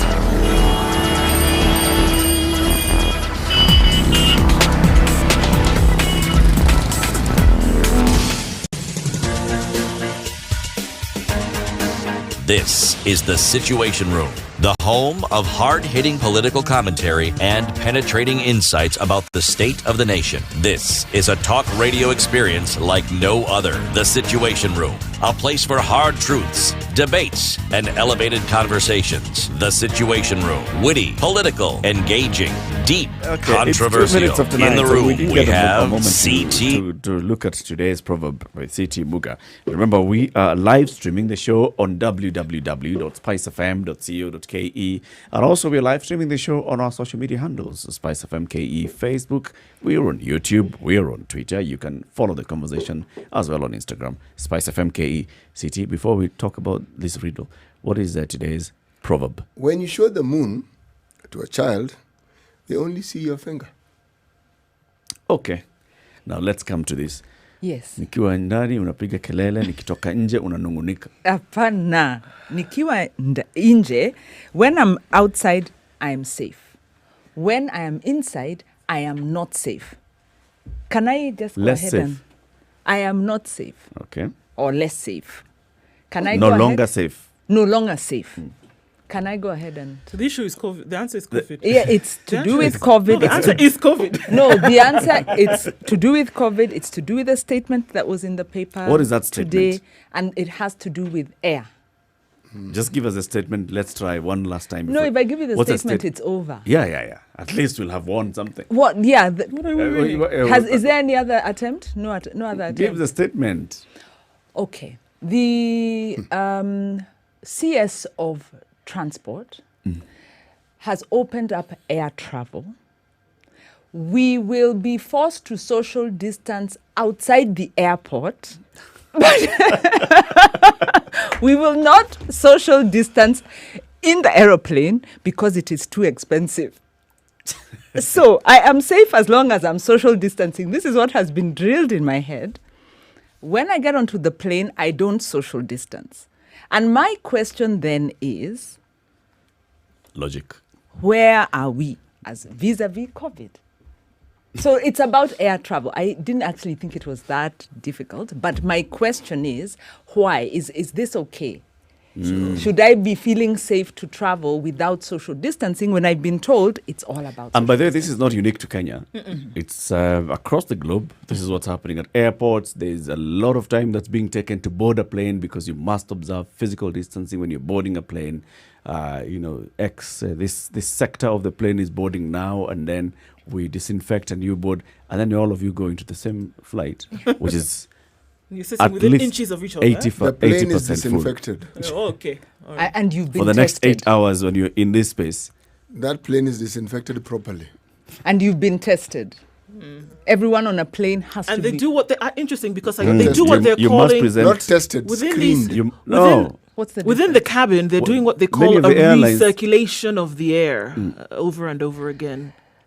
I'm just telling you what they say. Don't look at me Kizungu like that is not helping my life because I have been told, WHO has sorry. told us, distancing. Yeah. So everyone needs to be tested. It's the presumption that everybody who gets onto the plane doesn't have COVID. This matter of confined space is something WHO is still debating. They are not conclusive on that subject. They are conclusive on the issue of the unlikelihood of getting infected if you are outside. That one they're conclusive about. But inside, they're not conclusive. They just said you need to be careful on things. So long as there's that window, the airlines are not abrogating any hard and fast rule that has been laid out in the public domain. Okay. It's a subject of a conversation. A big one, this one. Yes. It's a big conversation that keeps... the first time that we saw this, airlines saying for you to board onto this plane, you must present a COVID-19 negative certificate. That's a recent one. And then you must observe physical distancing while at the airport. And when you get onto the plane, that story changes. I agree with you. I mean, if they're asking for such a certificate, why don't they just ask for your marriage certificate and birth certificate? Everything, right? Well, they're at it. Yeah, and then certificate is what? Is you've been tested within Within a certain 48 hours. Within the 48 last hours. 48 hours. And you've tested negative. Yeah. So that's, 48 hours you test, don't go randa-randaing. Okay. Yep. Eric. Kwani Eric is on. No, I want, before What this is she implying? I don't know, We'll move Eric. on. No. What do you people do and That talk one, about? That one. Okay, let's Our talk about... guest is going to Let's feel talk about like fighting sorry. corruption. we are ignoring him completely and just chatting about And our we were issues. so that he settled down, Yes. right? Because we'd like him to settle in and be comfortable, and so that we can start the conversation. We're talking about fighting corruption through effective and efficient judicial systems. And joining us on the in the studio in the hot seat is Paul Ndemo. He's the Deputy Chief Registrar of the Judiciary. We'll also be having a conversation with Philip Kagushia, as Assistant Director of the Ethics and Anti-Corruption Commission. And also we'll bring in another person, a third person into the conversation as well. I mean, we have to make sure that we cover this in a 360. But let's start with a guest in the studio. Paul, good morning. Good morning. It's the first time that we're in the show today that we're having a guest called anything less than and other than John. So This morning. This Oh, is that morning. so? right. Thank you very much for joining us. Welcome to the Situation Room. Thank you for having me here. You guys at the judiciary have your work cut out on very many fronts. Yes. Today, we'd like to ask you very many things, but we'll try and basically just contain ourselves to the And conversation. limit the politics. Have no politics. just about the fight against corruption. And also on the line is Philip Kagushia. He's the Assistant Director of ESCC. He speaks to us often. Philip, good morning. Good morning. Welcome to the Situation Room as well. Thank you for having me back. Now, to actually bring the context of this conversation to everybody, I'll ask you this question, Philip. What is the significance of tomorrow and tomorrow's date, the 11th day of July? All right. Well, we are celebrating the African Anti-Corruption Day. Yep. And for those who are not aware, is that this is under the auspices of the African Union. As you may be aware, the African Union has its own regional treaty, the African Union Convention on Preventing and Combating Corruption. And one of the main focuses is the Africa that we want. This is the kind of environment we want to live in. And what we do on the Anti-Corruption Day is we take stock of what we have managed to do in the intervening period. So just to reiterate, this is the fourth installment. This is the fourth edition of the African Anti-Corruption Day, and today we'll be taking stock of what we've done, and the focus is fighting corruption through efficient and effective judicial systems. And that is why we have my good friend Paul Ndemo there. Indeed, that's why we have him here, so that he can take the punches direct, even on your behalf. Even on your behalf. Paul and Philip, we've seen the journey towards fighting corruption and the kind of wins that the war against corruption has had in the last couple of, months. This year specifically, we've seen just, good news coming out of the judiciary. But the conversation has always been, when the cases for corruption are taken to court, it takes forever. The court is a bottleneck. The court is the bottleneck, is the one that is a hindrance to this fight against corruption. What do you have to say about that? Okay, thank you. That's a very good question. I think first we need to appreciate the context of corruption cases. A corruption case is not your typical type of case. It is not. Typically, you would have a case that has got a lot of documentation. You have got several, if not many, people who are involved in the charges. You've got a good number of lawyers representing persons charged with criminal cases, specifically the corruption cases. And so that has to be factored in when you are looking at the overall picture of access to justice and the rights of an accused person. So when you would expect where you have cases with multiple number of lawyers, it would not take the same amount of time, and with the complexity I've talked about in terms of documentation, process, it is not the same like an ordinary case. If you're to have an ordinary case where you have to prove something simple, like, just simple theft, a breaking into a house, for example, you probably just need 2 witnesses to come to court, the complainant and maybe the police officer and one other person, just to show that this happened. But if it is an economic crime, you have to have the whole transaction, so you have to look at when did this begin, who signed off these papers, who benefited from these amounts of money, bring in the experts to show, maybe handwriting experts. So by the time you have a case like that, you're talking, at a minimum, maybe 9, 10 witnesses, and this can go up to even 100. We have some cases right now with over 100 witnesses. So you can imagine the length of time, the complexity. You have got 10, 20 advocates. Each of them is representing these people. You will not take the same time, honestly, with an ordinary type of case. Actually, remember the Chief Justice at one point raising this issue and saying, so you're bringing cases to court. You have one case, you're charging 5 people. Each of those 5 people brings in 2 lawyers. Each of those people has X number of witnesses. This case doesn't move. So what's the solution to this? Well, first, we must appreciate that everybody has a right to representation. Our law is very clear that you are presumed innocent until proven guilty. So the way you conduct your defense as an accused person is your right. The way the case is going to be prosecuted, again, is determined by the DPP. And so sitting where we do sit as the judiciary, we sit as an umpire that is impartial. You bring your case, we hear what you have presented before us, and then we make a determination.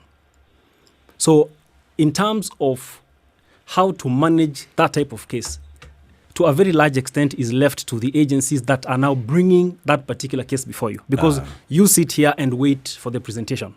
But that said, we have improved work methods in terms of ensuring that, for example, before a case begins, we have what we call pre-trial sessions.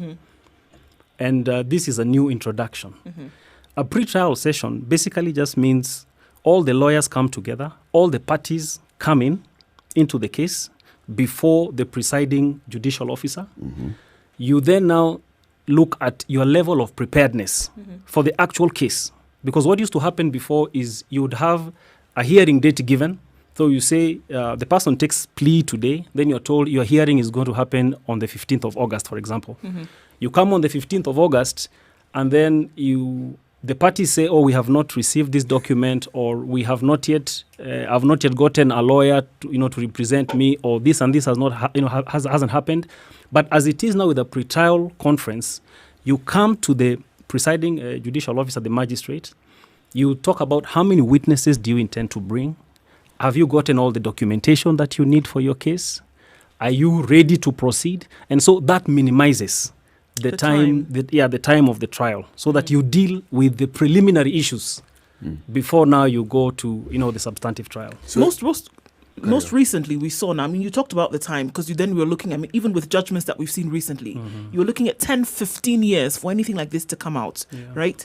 Now with the most recent ruling that we've seen, they've been given two years to say that such cases must be tried, prosecuted, done. So are we saying that now with what you've talked about, like the pre-trial conferences and such, would then aid all this entire process then to be compacted into 2 years? Is that one of the things that would help? That certainly would help, but it has to be one amongst other measures. So, for example, there needs to be capacity in terms of just the sheer human resource, and because I mean we have many cases. So if you have more magistrates handling cases like we have done, the Chief Justice asked. Now we have 9 magistrates for Nairobi alone, just listening to corruption cases. So if you have an increase in that sort of, that area, then you expect that to also help. Right. So it is that, but the other agencies here that my friend Philip is representing and the DPP and others, there's also some responsibility on their end. So it is not just that if we have the pre-trial, then this is guaranteed. Yeah, and other things like electronic, moving into electronic sort of hearings and just processes, which we are doing right now as the judiciary. So those concerted efforts will help to ensure that these cases come down. So we have heard what the judiciary is doing. Now we'd like to hear what these other agencies are doing. Yeah. And Philip Kagushi, Assistant Director of Ethics and Anti-Corruption Commission. After this short break, we'll also introduce an Assistant Director of Public Prosecutions, Alexander Muteti, who's also joining us on the line. So these two gentlemen are on the line, and Paul Ndemo, who is the Deputy Chief Registrar of the Judiciary, is in the studio. We are discussing the fight against corruption. So let's take a quick break, take a look at the weather, and then we ask the hard questions to the gentleman on the phone. Guys on the phone, be ready. It's coming to you. Coming.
Okay, so in Nairobi, we'll still see some partly cloudy conditions for most of the day. It's still forecasted for rain in the afternoon, highs of 23. And in Nyeri, highs of 22 with partly cloudy conditions. Nakuru will see highs of 23 with rainy conditions this afternoon, well into the weekend. Eldoret experiencing thunderstorms later with highs of 21 and lows of 12. In Kisumu, we'll see highs of 26 with 18 as the low, with showers and thunderstorms throughout the evening. It's partly cloudy in Kakamega, highs of 23 today and lows of 15 with rain showers in the afternoon. It'll be partly cloudy in Malindi through the day with highs of 28 and lows of 24. Mombasa will see highs of 28 and lows of 23 with mostly sunny conditions throughout today. Taking a step out in Kampala, thunderstorms are forecasted for the afternoon with highs of 24 and lows of 18. Rain showers expected in Dar es Salaam. Mostly cloudy conditions with highs of 27 and lows of 22. And in Johannesburg, further down south, it's 8 degrees, highs of 18 and lows of 8.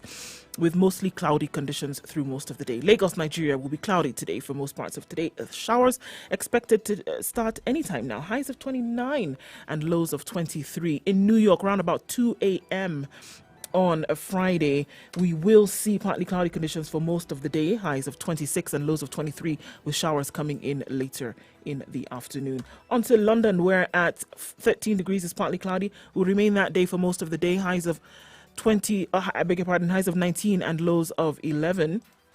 And we'll wrap things up in Paris, where at 18 degrees it's cloudy, highs of 23 and lows of 12.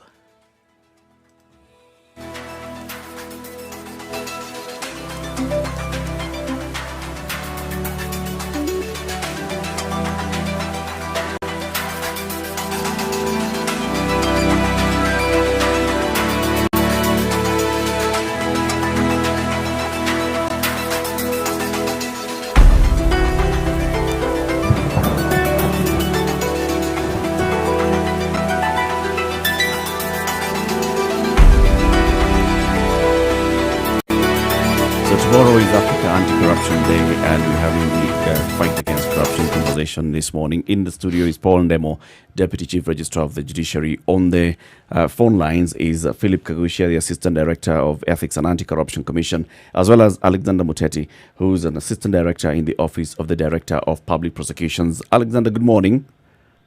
Morning. Welcome to the Situation Room. We've heard what Paul was saying in terms of what the judiciary has done to try and address the issue of the backlogs and the time it takes to address cases that are taken before them. And the people who take the cases before them are you, Alex. Yes, please.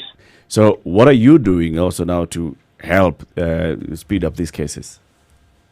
Let me share this. The DPP has created an economic crimes department, which is a fully dedicated team of not less than 20 prosecutors who are tasked with dealing with issues of economic crimes and anti-corruption matters.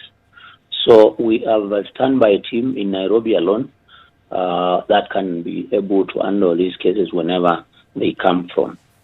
Now, one important thing about creating the teams is to ensure that we do situations where a case has got to be adjourned because the prosecutor handling the matter is not available.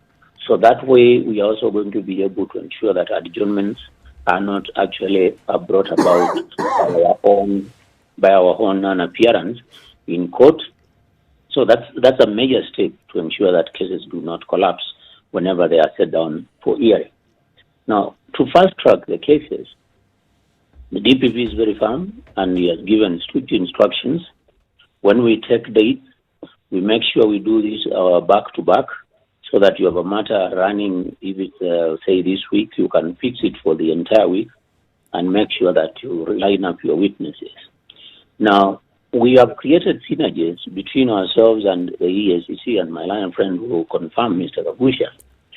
We are working together very closely to ensure that if it's a preparation of witnesses, that is done in good time.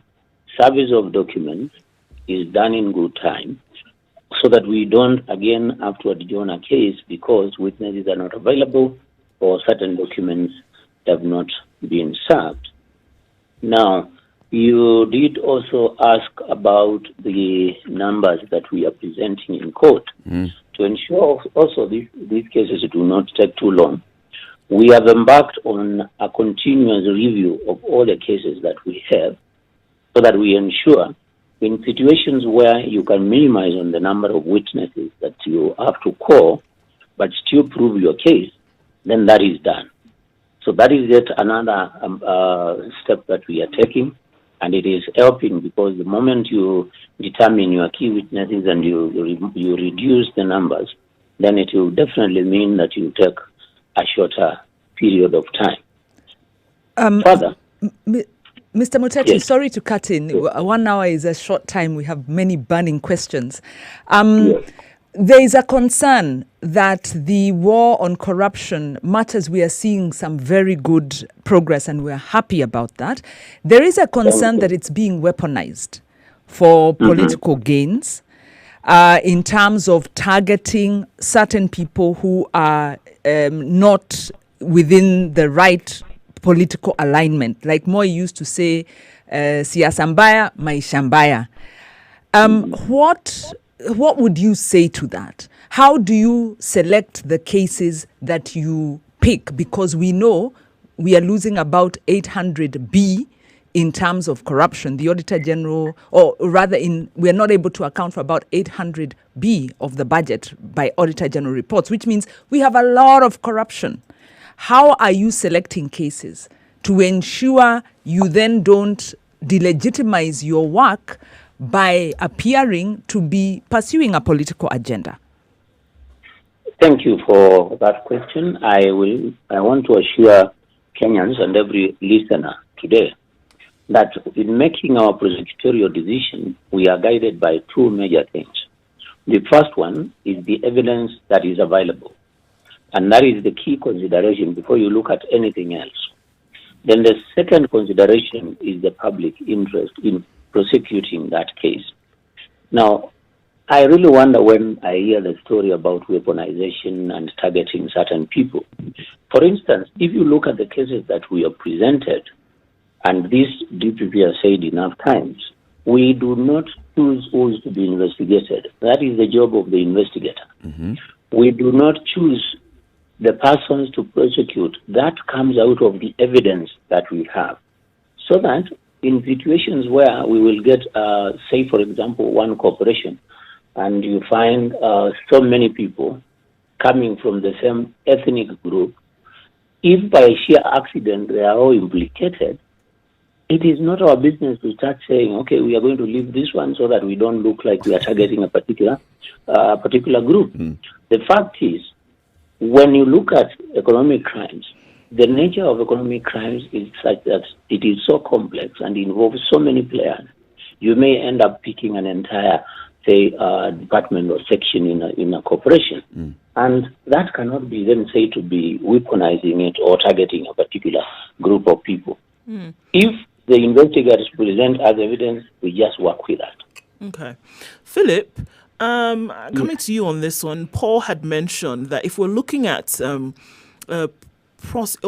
bringing forth cases of corruption and having dealt with those cases within a time period of 2 years, then some responsibility then does fall on agencies such as the EACC, such as the ODPP.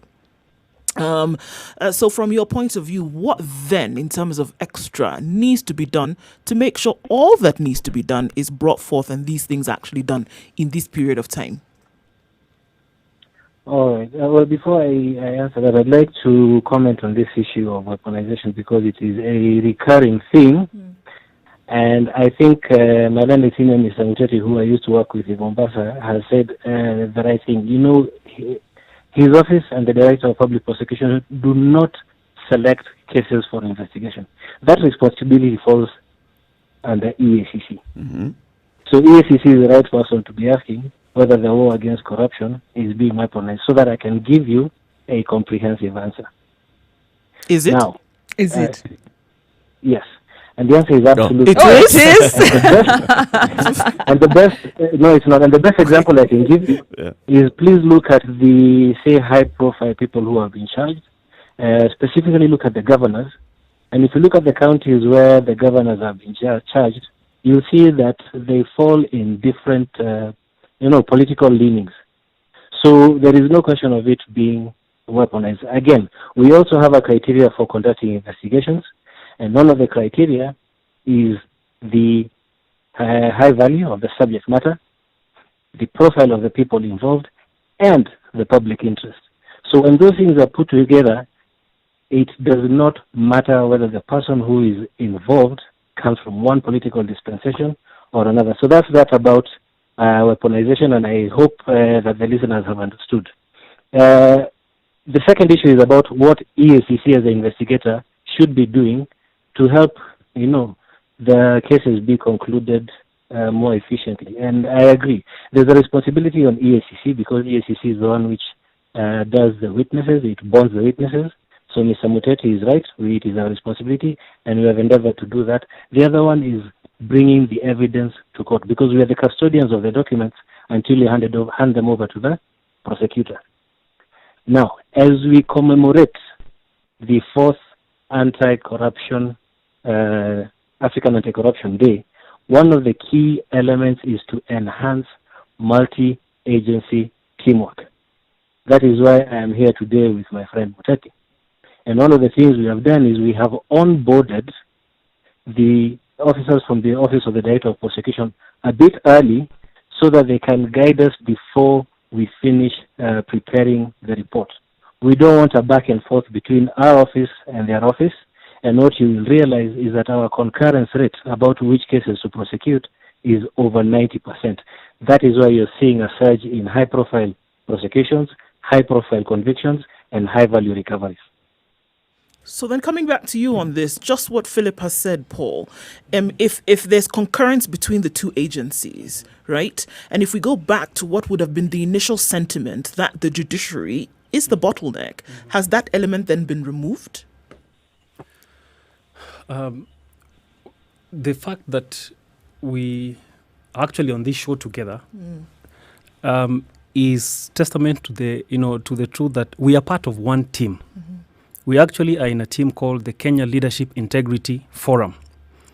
That Kenya Leadership Integrity Forum works together, bringing together the different players in the fight against corruption. So you have the investigator, you have the prosecutor, judiciary, we have county governments, media, education, the whole spectrum of those people.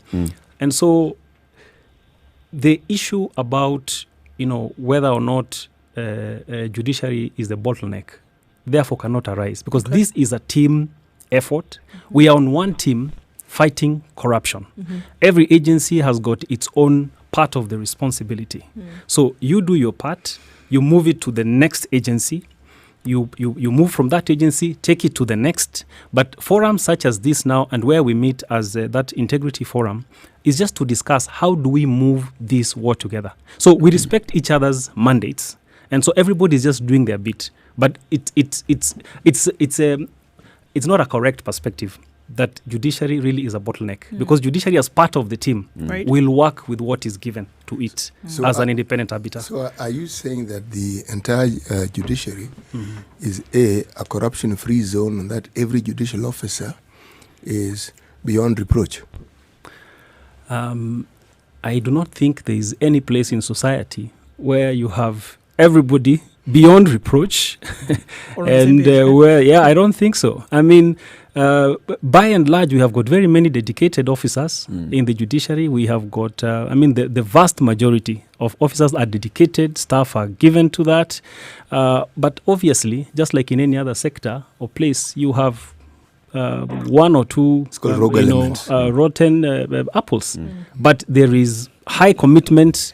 We have got internal mechanisms for ensuring that there is a measure of accountability, from the officers and staff.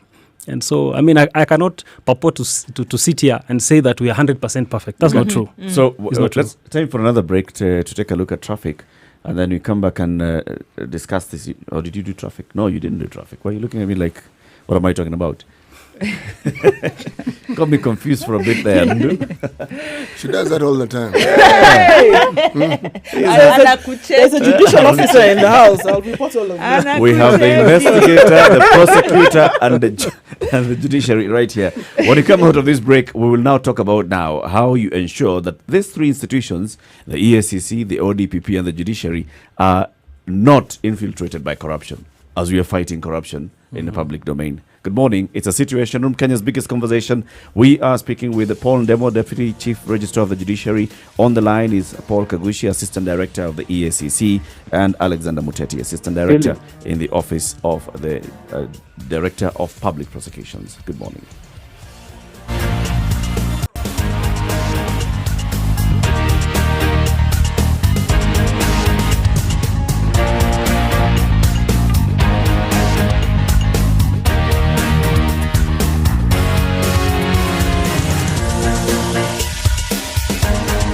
And it is actually looking really good around Nairobi today, coming off of Mombasa Road and getting into the CBD via The Nyeri Stadium roundabout and then Huru Highway on that area is actually looking pretty good. It's where you would see some issues around about this time.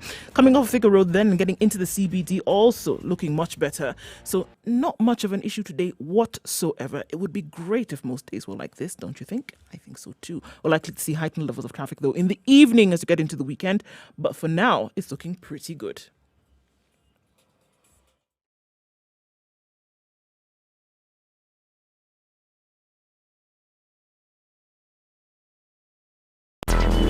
Traffic.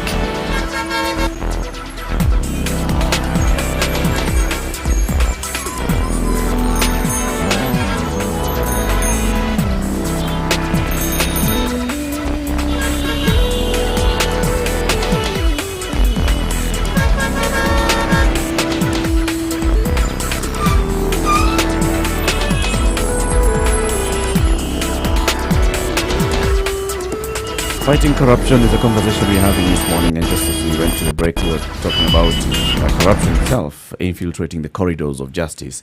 So I'll start with you, Philip Kagushi at the EACC, and then Alexander Muteti, and then coming to Paul. In the organizations, how do you safeguard the officers working on these cases against being corrupted?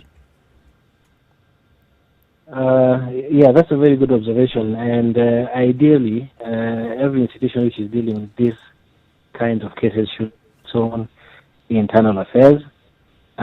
So for the EACC, we do quite a lot of random integrity verification. And as Paul Demo said, you see, corruption affects us as a Kenyan society. So there will always be some element of that corruption creeping into any institution. That is because we are Kenyans and we draw staff from all parts of Kenya, which means we draw staff from all kinds of people. So the integrity testing, integrity verification is one of the measures we have been taking. And I think if you talk to Mr. Muteti and Mr. Ndemo, they probably have their own internal mechanisms. And this is what at least prevents the rotten apple, because there's a concept about a rotten apple transforming into a rotten barrel of apples. And if it is not checked, it can become a rotten orchard. So that is what we are doing. We have internal integrity verification mechanisms. Right. Thank you so much. This issue of rotten apples, before I get to my question, Chris Rock has a very interesting anecdote concerning bad apples, where he asks... Who is Chris Rock? He's a comedian. He's a rock star. He's a rock star. He's a comedian. Yes, he's a comedian. And let me tell you, Not in Kenya. not in Kenya. But he talks about rotten apples because he says, he was looking at America, where they have several rotten apples in the police force and they keep killing black people. And he asks, if you were to fly on an aeroplane with an airline that has a few rotten apples, some of the pilots aren't able to land the planes, but most of them are. Would you fly with that airline? So this issue of rotten apples really is scapegoatism. That's what he was saying. Anyway, to my point, and I'll take maybe a wider view in terms of what, as the public, we expect to see. And I'll direct this, I think, across the board, but maybe mainly to the EACC, to the DPP. We were talking to John Githongo, who said the prosecution is the blunt side of the war against corruption. Ethics really is one of the key things. He also mentioned the issue of state capture. And we saw in South Africa when the president and this Gupta family were cited in an issue of state capture. I actually did some checking. The investigations were launched in 2016. By 2018, the president had to step down. Of course, we know they have a different political system, but the issue of state capture was taken very, very seriously, and it's even used in the press. Now, in Kenya, we actually have a report that has cited state capture. I know David D has also put forward some issues. There have been some investigative pieces talking about state capture, conflict of interest, where the first family has been cited as using their position to get favor in some cases. There was some tax write-offs. In the dairy industry, there was some, Has he taken this matter to court? in the dairy industry, there were some regulations that they were defeated because of a public outcry. There are issues around, several aspects that are alluding to a high level of state capture. So what are we talking about when we have, for instance, EACC not really picking up the issue of state capture? And are there laws that deal with conflict of interest? And what can we expect to come out? Because unless we are saying that, the president did he take this matter to court? Unless we are saying the president is above the law or the family's president, shouldn't there be investigation when issues are brought up? Ethical issues. Okay, let's actually start that question from the investigator. Yes. How would you commence such an investigation? Do you require, for example, someone like Devin D, who's making these public allegations, to come to you and report so that you can have something with which to start an investigation? All right, thank you. Now, the source of information for investigation for EACC comes from various points. As you said, majority is reports. Some of them actually come from you, our partners in the media, but there are also cases where we can investigate of our own motion, and that is within the Constitution. And Article 252 says can commence investigation of its own motion. So it is not necessary that somebody like Ndi would have to prepare a report that we'd look at and then commence the investigation. So we can do that on our own. That is what we probably call intelligence-led investigations. The issue of, was it taxes? I'm sure you're all aware that if there's a tax issue, one of our multi-agency task force partners, the KRA, is the responsible body for that issue. And it's only when there is evidence that there is either tax evasion or any other offense related to taxes that it comes to EACC as an economic crime. And that is why you saw 1 week ago, we had a KRA officer taken to court because of failing to pay taxes, about 34 million. And also, we sued him for unexplained assets, about 590 million. So I think in terms of where we commence our investigations, we have numerous ways, and it's not limited to reports. Right, Philip. So just my question on conflict of interest. Yes. Because conflict of interest can be proffered through tax exemptions. So is the ACC, under our laws, is conflict of interest in the purview of, the EACC? Absolutely. That is within the Act, that's the Anti-Corruption and Economic Crimes Act. There is a specific offense for conflict of interest where you confer a benefit to yourself or to another person. So it is in our purview, but what we are doing, which is going a step further, is we are working on a conflict of interest bill. And this is one of the reasons why, as we commemorate this Anti-Corruption Day, and we have an aspect of it of enjoining the public, we are asking the public, when you're selecting those MPs who go and become legislators, elect people of integrity, so that when we come up with a bill like that, let it be passed in Parliament, so that we're given the tools to deal with those issues. Philip, it's about the tools. Philip, please don't throw it back to the citizens, because there are these clearance certificates that were given by your institution, I think the DPP, I don't know, I can't remember how many, that As a requirement to run for public office. That missed it. And actually, you'd have done us a great service if that process was robust. So and I'd like to answer that. I'd like to answer that right away. That issue of the clearance certificates. Are you aware that there was a matter that went to court about whether people for elective office should be barred? Yep. Yeah, there was a decision, and that's a decision from an independent arm of the government of this country. So, in as much as EACC can make recommendations and put a list of, say, 100 people and say, we have issues with these people, there is a court decision which has not been overturned, which talks about whether or not those people should be allowed to run. And it still boils down. And let me finish. I am not sure I'm happy with the suggestion that we are throwing it back to the citizens. We are all citizens, you included.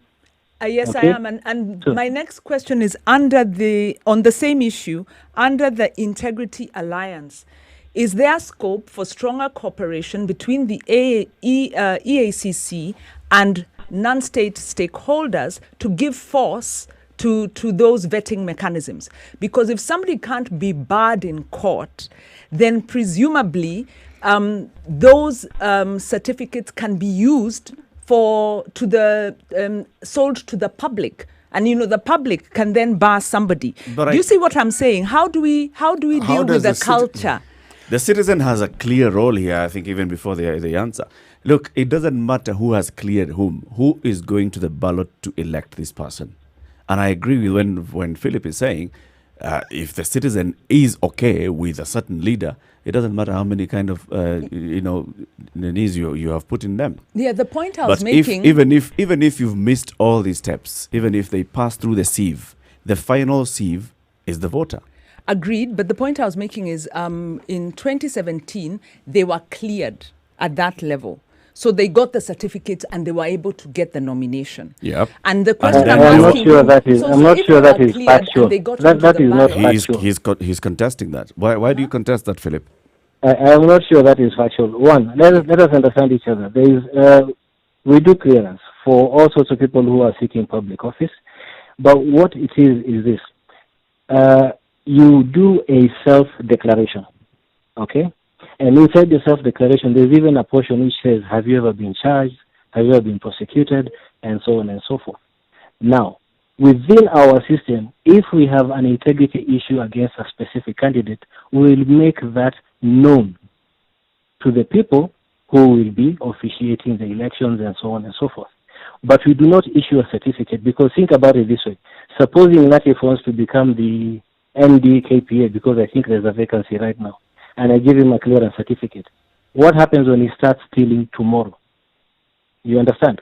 So the point of this self-declaration is simply so that when he applies for a job at KPA, KPA can call us and ask us, "Do you have an issue with Eric Latif?" And you're like, either yes or no. And that is how he will proceed to the next stage. So it's basically he's looking at the records. And you cannot say, just because I've heard out there that Wanjiru does not have integrity, I cannot therefore now just come and put it here and say, no, because I have heard out here. Yeah, you're also taking a very legalistic approach, because the principle of it was supposed to be Yes, was Alex. supposed to be that these institutions were supposed to give a kind of to say, yes, this person can legitimately run. But They based don't on have- what? No, they were based on criteria. By the way, initially there were criteria put. So what I'd expect to come from Philip is to say, this is legally problematic. We still have a problem with this accountability, and this is what we are doing. Because maybe it's something that needs to be dealt with from a point of view of culture, and that the law, And I would- properly Yeah, That speaking, doesn't can do it. help us. Alex So- wants to... Exactly. It's I would fair like to enough. address that before I allow Mr. Muteti to come on. The act that deals with that, if you look at the Constitution, Article 79 establishes EACC, and Article 80 says Parliament shall enact a legislation for the administration of this chapter. That is Chapter 6 on leadership and integrity. And that act is called the Leadership and Integrity Act.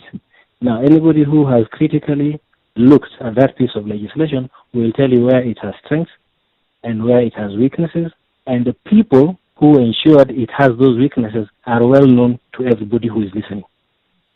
Agreed. That's why I also get a little bit concerned It's when the we people talk that you about elected, state and that's why we talk that's about- why Alex started by saying, if you elect people with integrity, then they'll ensure that this law has adhered to. is Yeah, most but if we- has more of the strengths and less of the weaknesses. I agree with you. Let's get people of integrity onto the ballot. And this Let's is hear why, from Alex, because why- Alex wanted to comment on this before you come in, because I think Alex wanted to react to something Fair that you had enough. said earlier. Alex Muteti. Yes, you posed a very specific question on conflict of interest and whether we have a provision for that in our law. If you look at the Leadership and Integrity Act, sections 15 and 16, the law is very, very clear on the question of conflict of interest. So that where we have a case where somebody has evidence of conflict of interest on any public official, I mean, nothing prevents them from sharing that with the investigative agencies or even the DPP. And we shall direct, in appropriate cases, that those matters be investigated and prosecuted at the end of the day. Perhaps just to lend support to my friend, Mr. Kagushia, when you put in people in high places like Parliament and you are not very careful about their integrity, then you put us in a problem, because you will get laws that protect the very same class of persons. And that is problematic, because if you look at, for example, today, the Ethics and Anti-Corruption Act, how did we end up with Section 62 saying, even after you have secured a conviction against a sitting member of Parliament, he continues to sit in Parliament until he exhausts his appeal? Now, that is precisely the point I think my lion friend is trying to bring out. And people need to be careful whom we put into offices in terms of elections. Yes, agreed, Mr. Muteti. Thank you. Good point. I am on board of that agenda. Yes. It's not, the law won't solve our social culture. Yeah, we need both, and that's what we need to get around. Taking a quick break as we have this conversation, we're going to remind you about the portal, the KPA portal. This is Captain Cargo, Captain KARGO. It's a portal that gives you information about everything KPA, from what you need to know when you're importing, when you're exporting, the processes, the tariffs on the portal as well. Well, there you go. I mean, so then even in terms of information whereby you'd have to wait many days previously to get things done, spreading the information that, takes as little as 30 minutes upon admission, or rather upon submission of orders or pre-advices, and then always available for correspondence between from email to phone, and letting you know that is available now. I mean, this is a great way to let people know that, this is what is happening now, and they're always ready to answer questions or queries that might come up.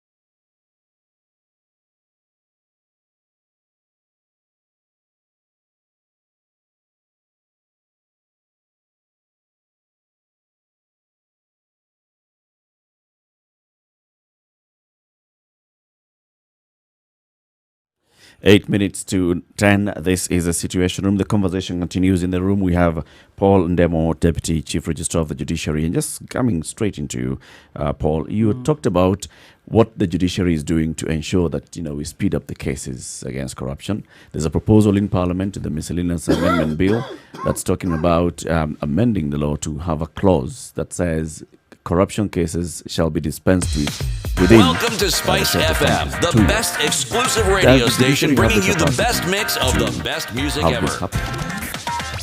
Do you have the resources? Do you have the courts? Do you have the judges? The magistrates? So, as I mentioned earlier, we have been working with what we have. Currently in Nairobi alone, we've got 9 officers who are dedicated full-time to make sure that corruption cases are dealt with continuously. So we do not have breaks. You take a few dates here and then in the next 3 months, they are continuous. So that is one strategy that we have adopted.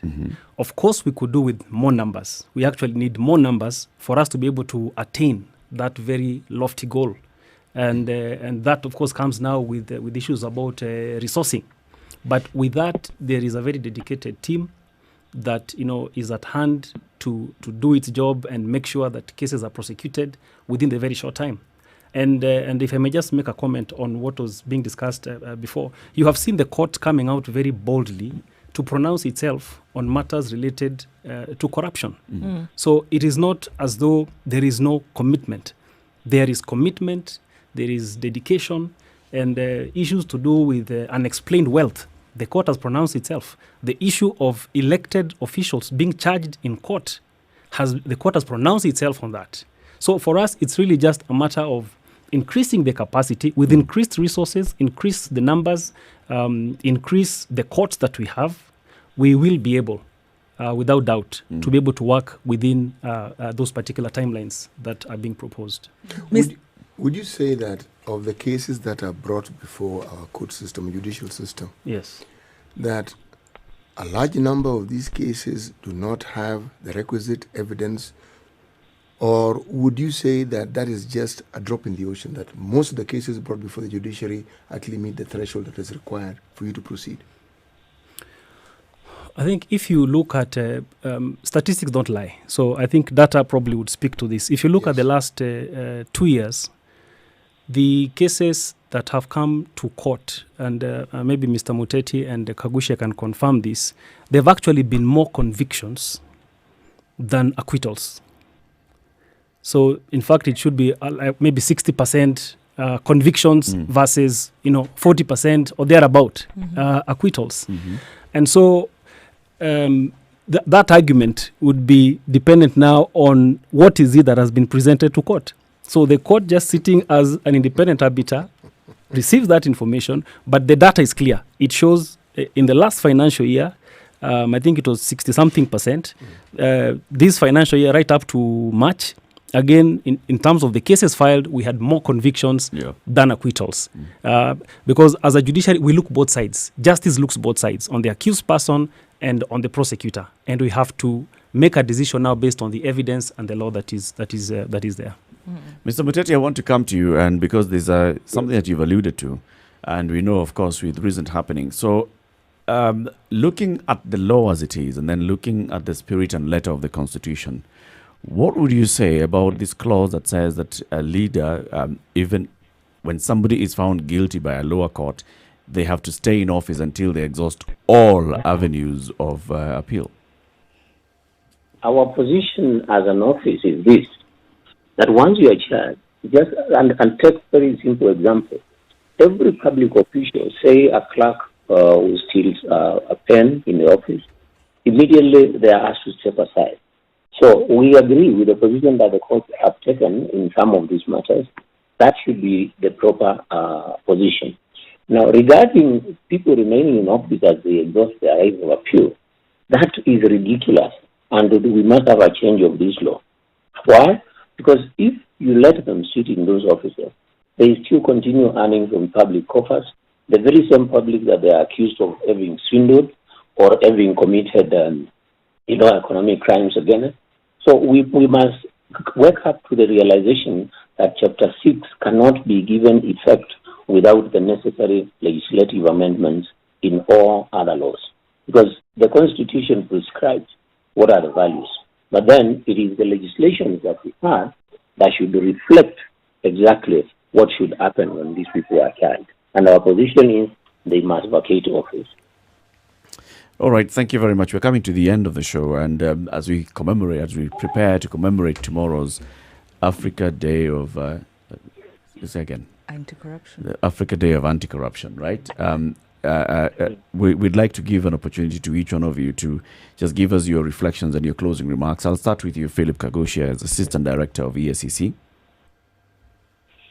Yes, as I mentioned earlier, this is an opportunity for us to take stock of what has been achieved in the recent past. And it is evident that we have made huge strides, and that is why we keep mentioning the high-profile prosecutions and convictions, and that is a good thing. The other issue is to enhance our multi-agency task force approach. We are trying to streamline our processes so that our turnaround time is quicker, and that way we will probably see cases being resolved much faster. The final thing I'd like to say is that there is an objective here to talk to the public and the listeners and the people who are listening and sort of sensitize them on their role in the fight against corruption, because as somebody rightly said, there's a legal aspect, but there's also the social and cultural aspect, which I think even Mr. John Bizongo alluded to before. So those are the things we try to bring to the attention of Kenyans. Thank you, Mr. Kagusha. Alexander Muteti. Yes, for my part, I would say this. I think this is the right time when Kenyans now stood firm, supported the institutions that are engaged in the fight against corruption. And this support should come in many forms. First of all, let us look at, speaking for my office, for example, look at the resourcing in terms of how do we balance the resourcing of these officers. You cannot super-resource one agency and underfund others, and you expect that work is going to, to be done normally and everybody will be happy. So we need to address all the capacity constraints in all the agencies. If it is in terms of infrastructure, let us give them sufficient support so that at the end of the day, there will be no excuses.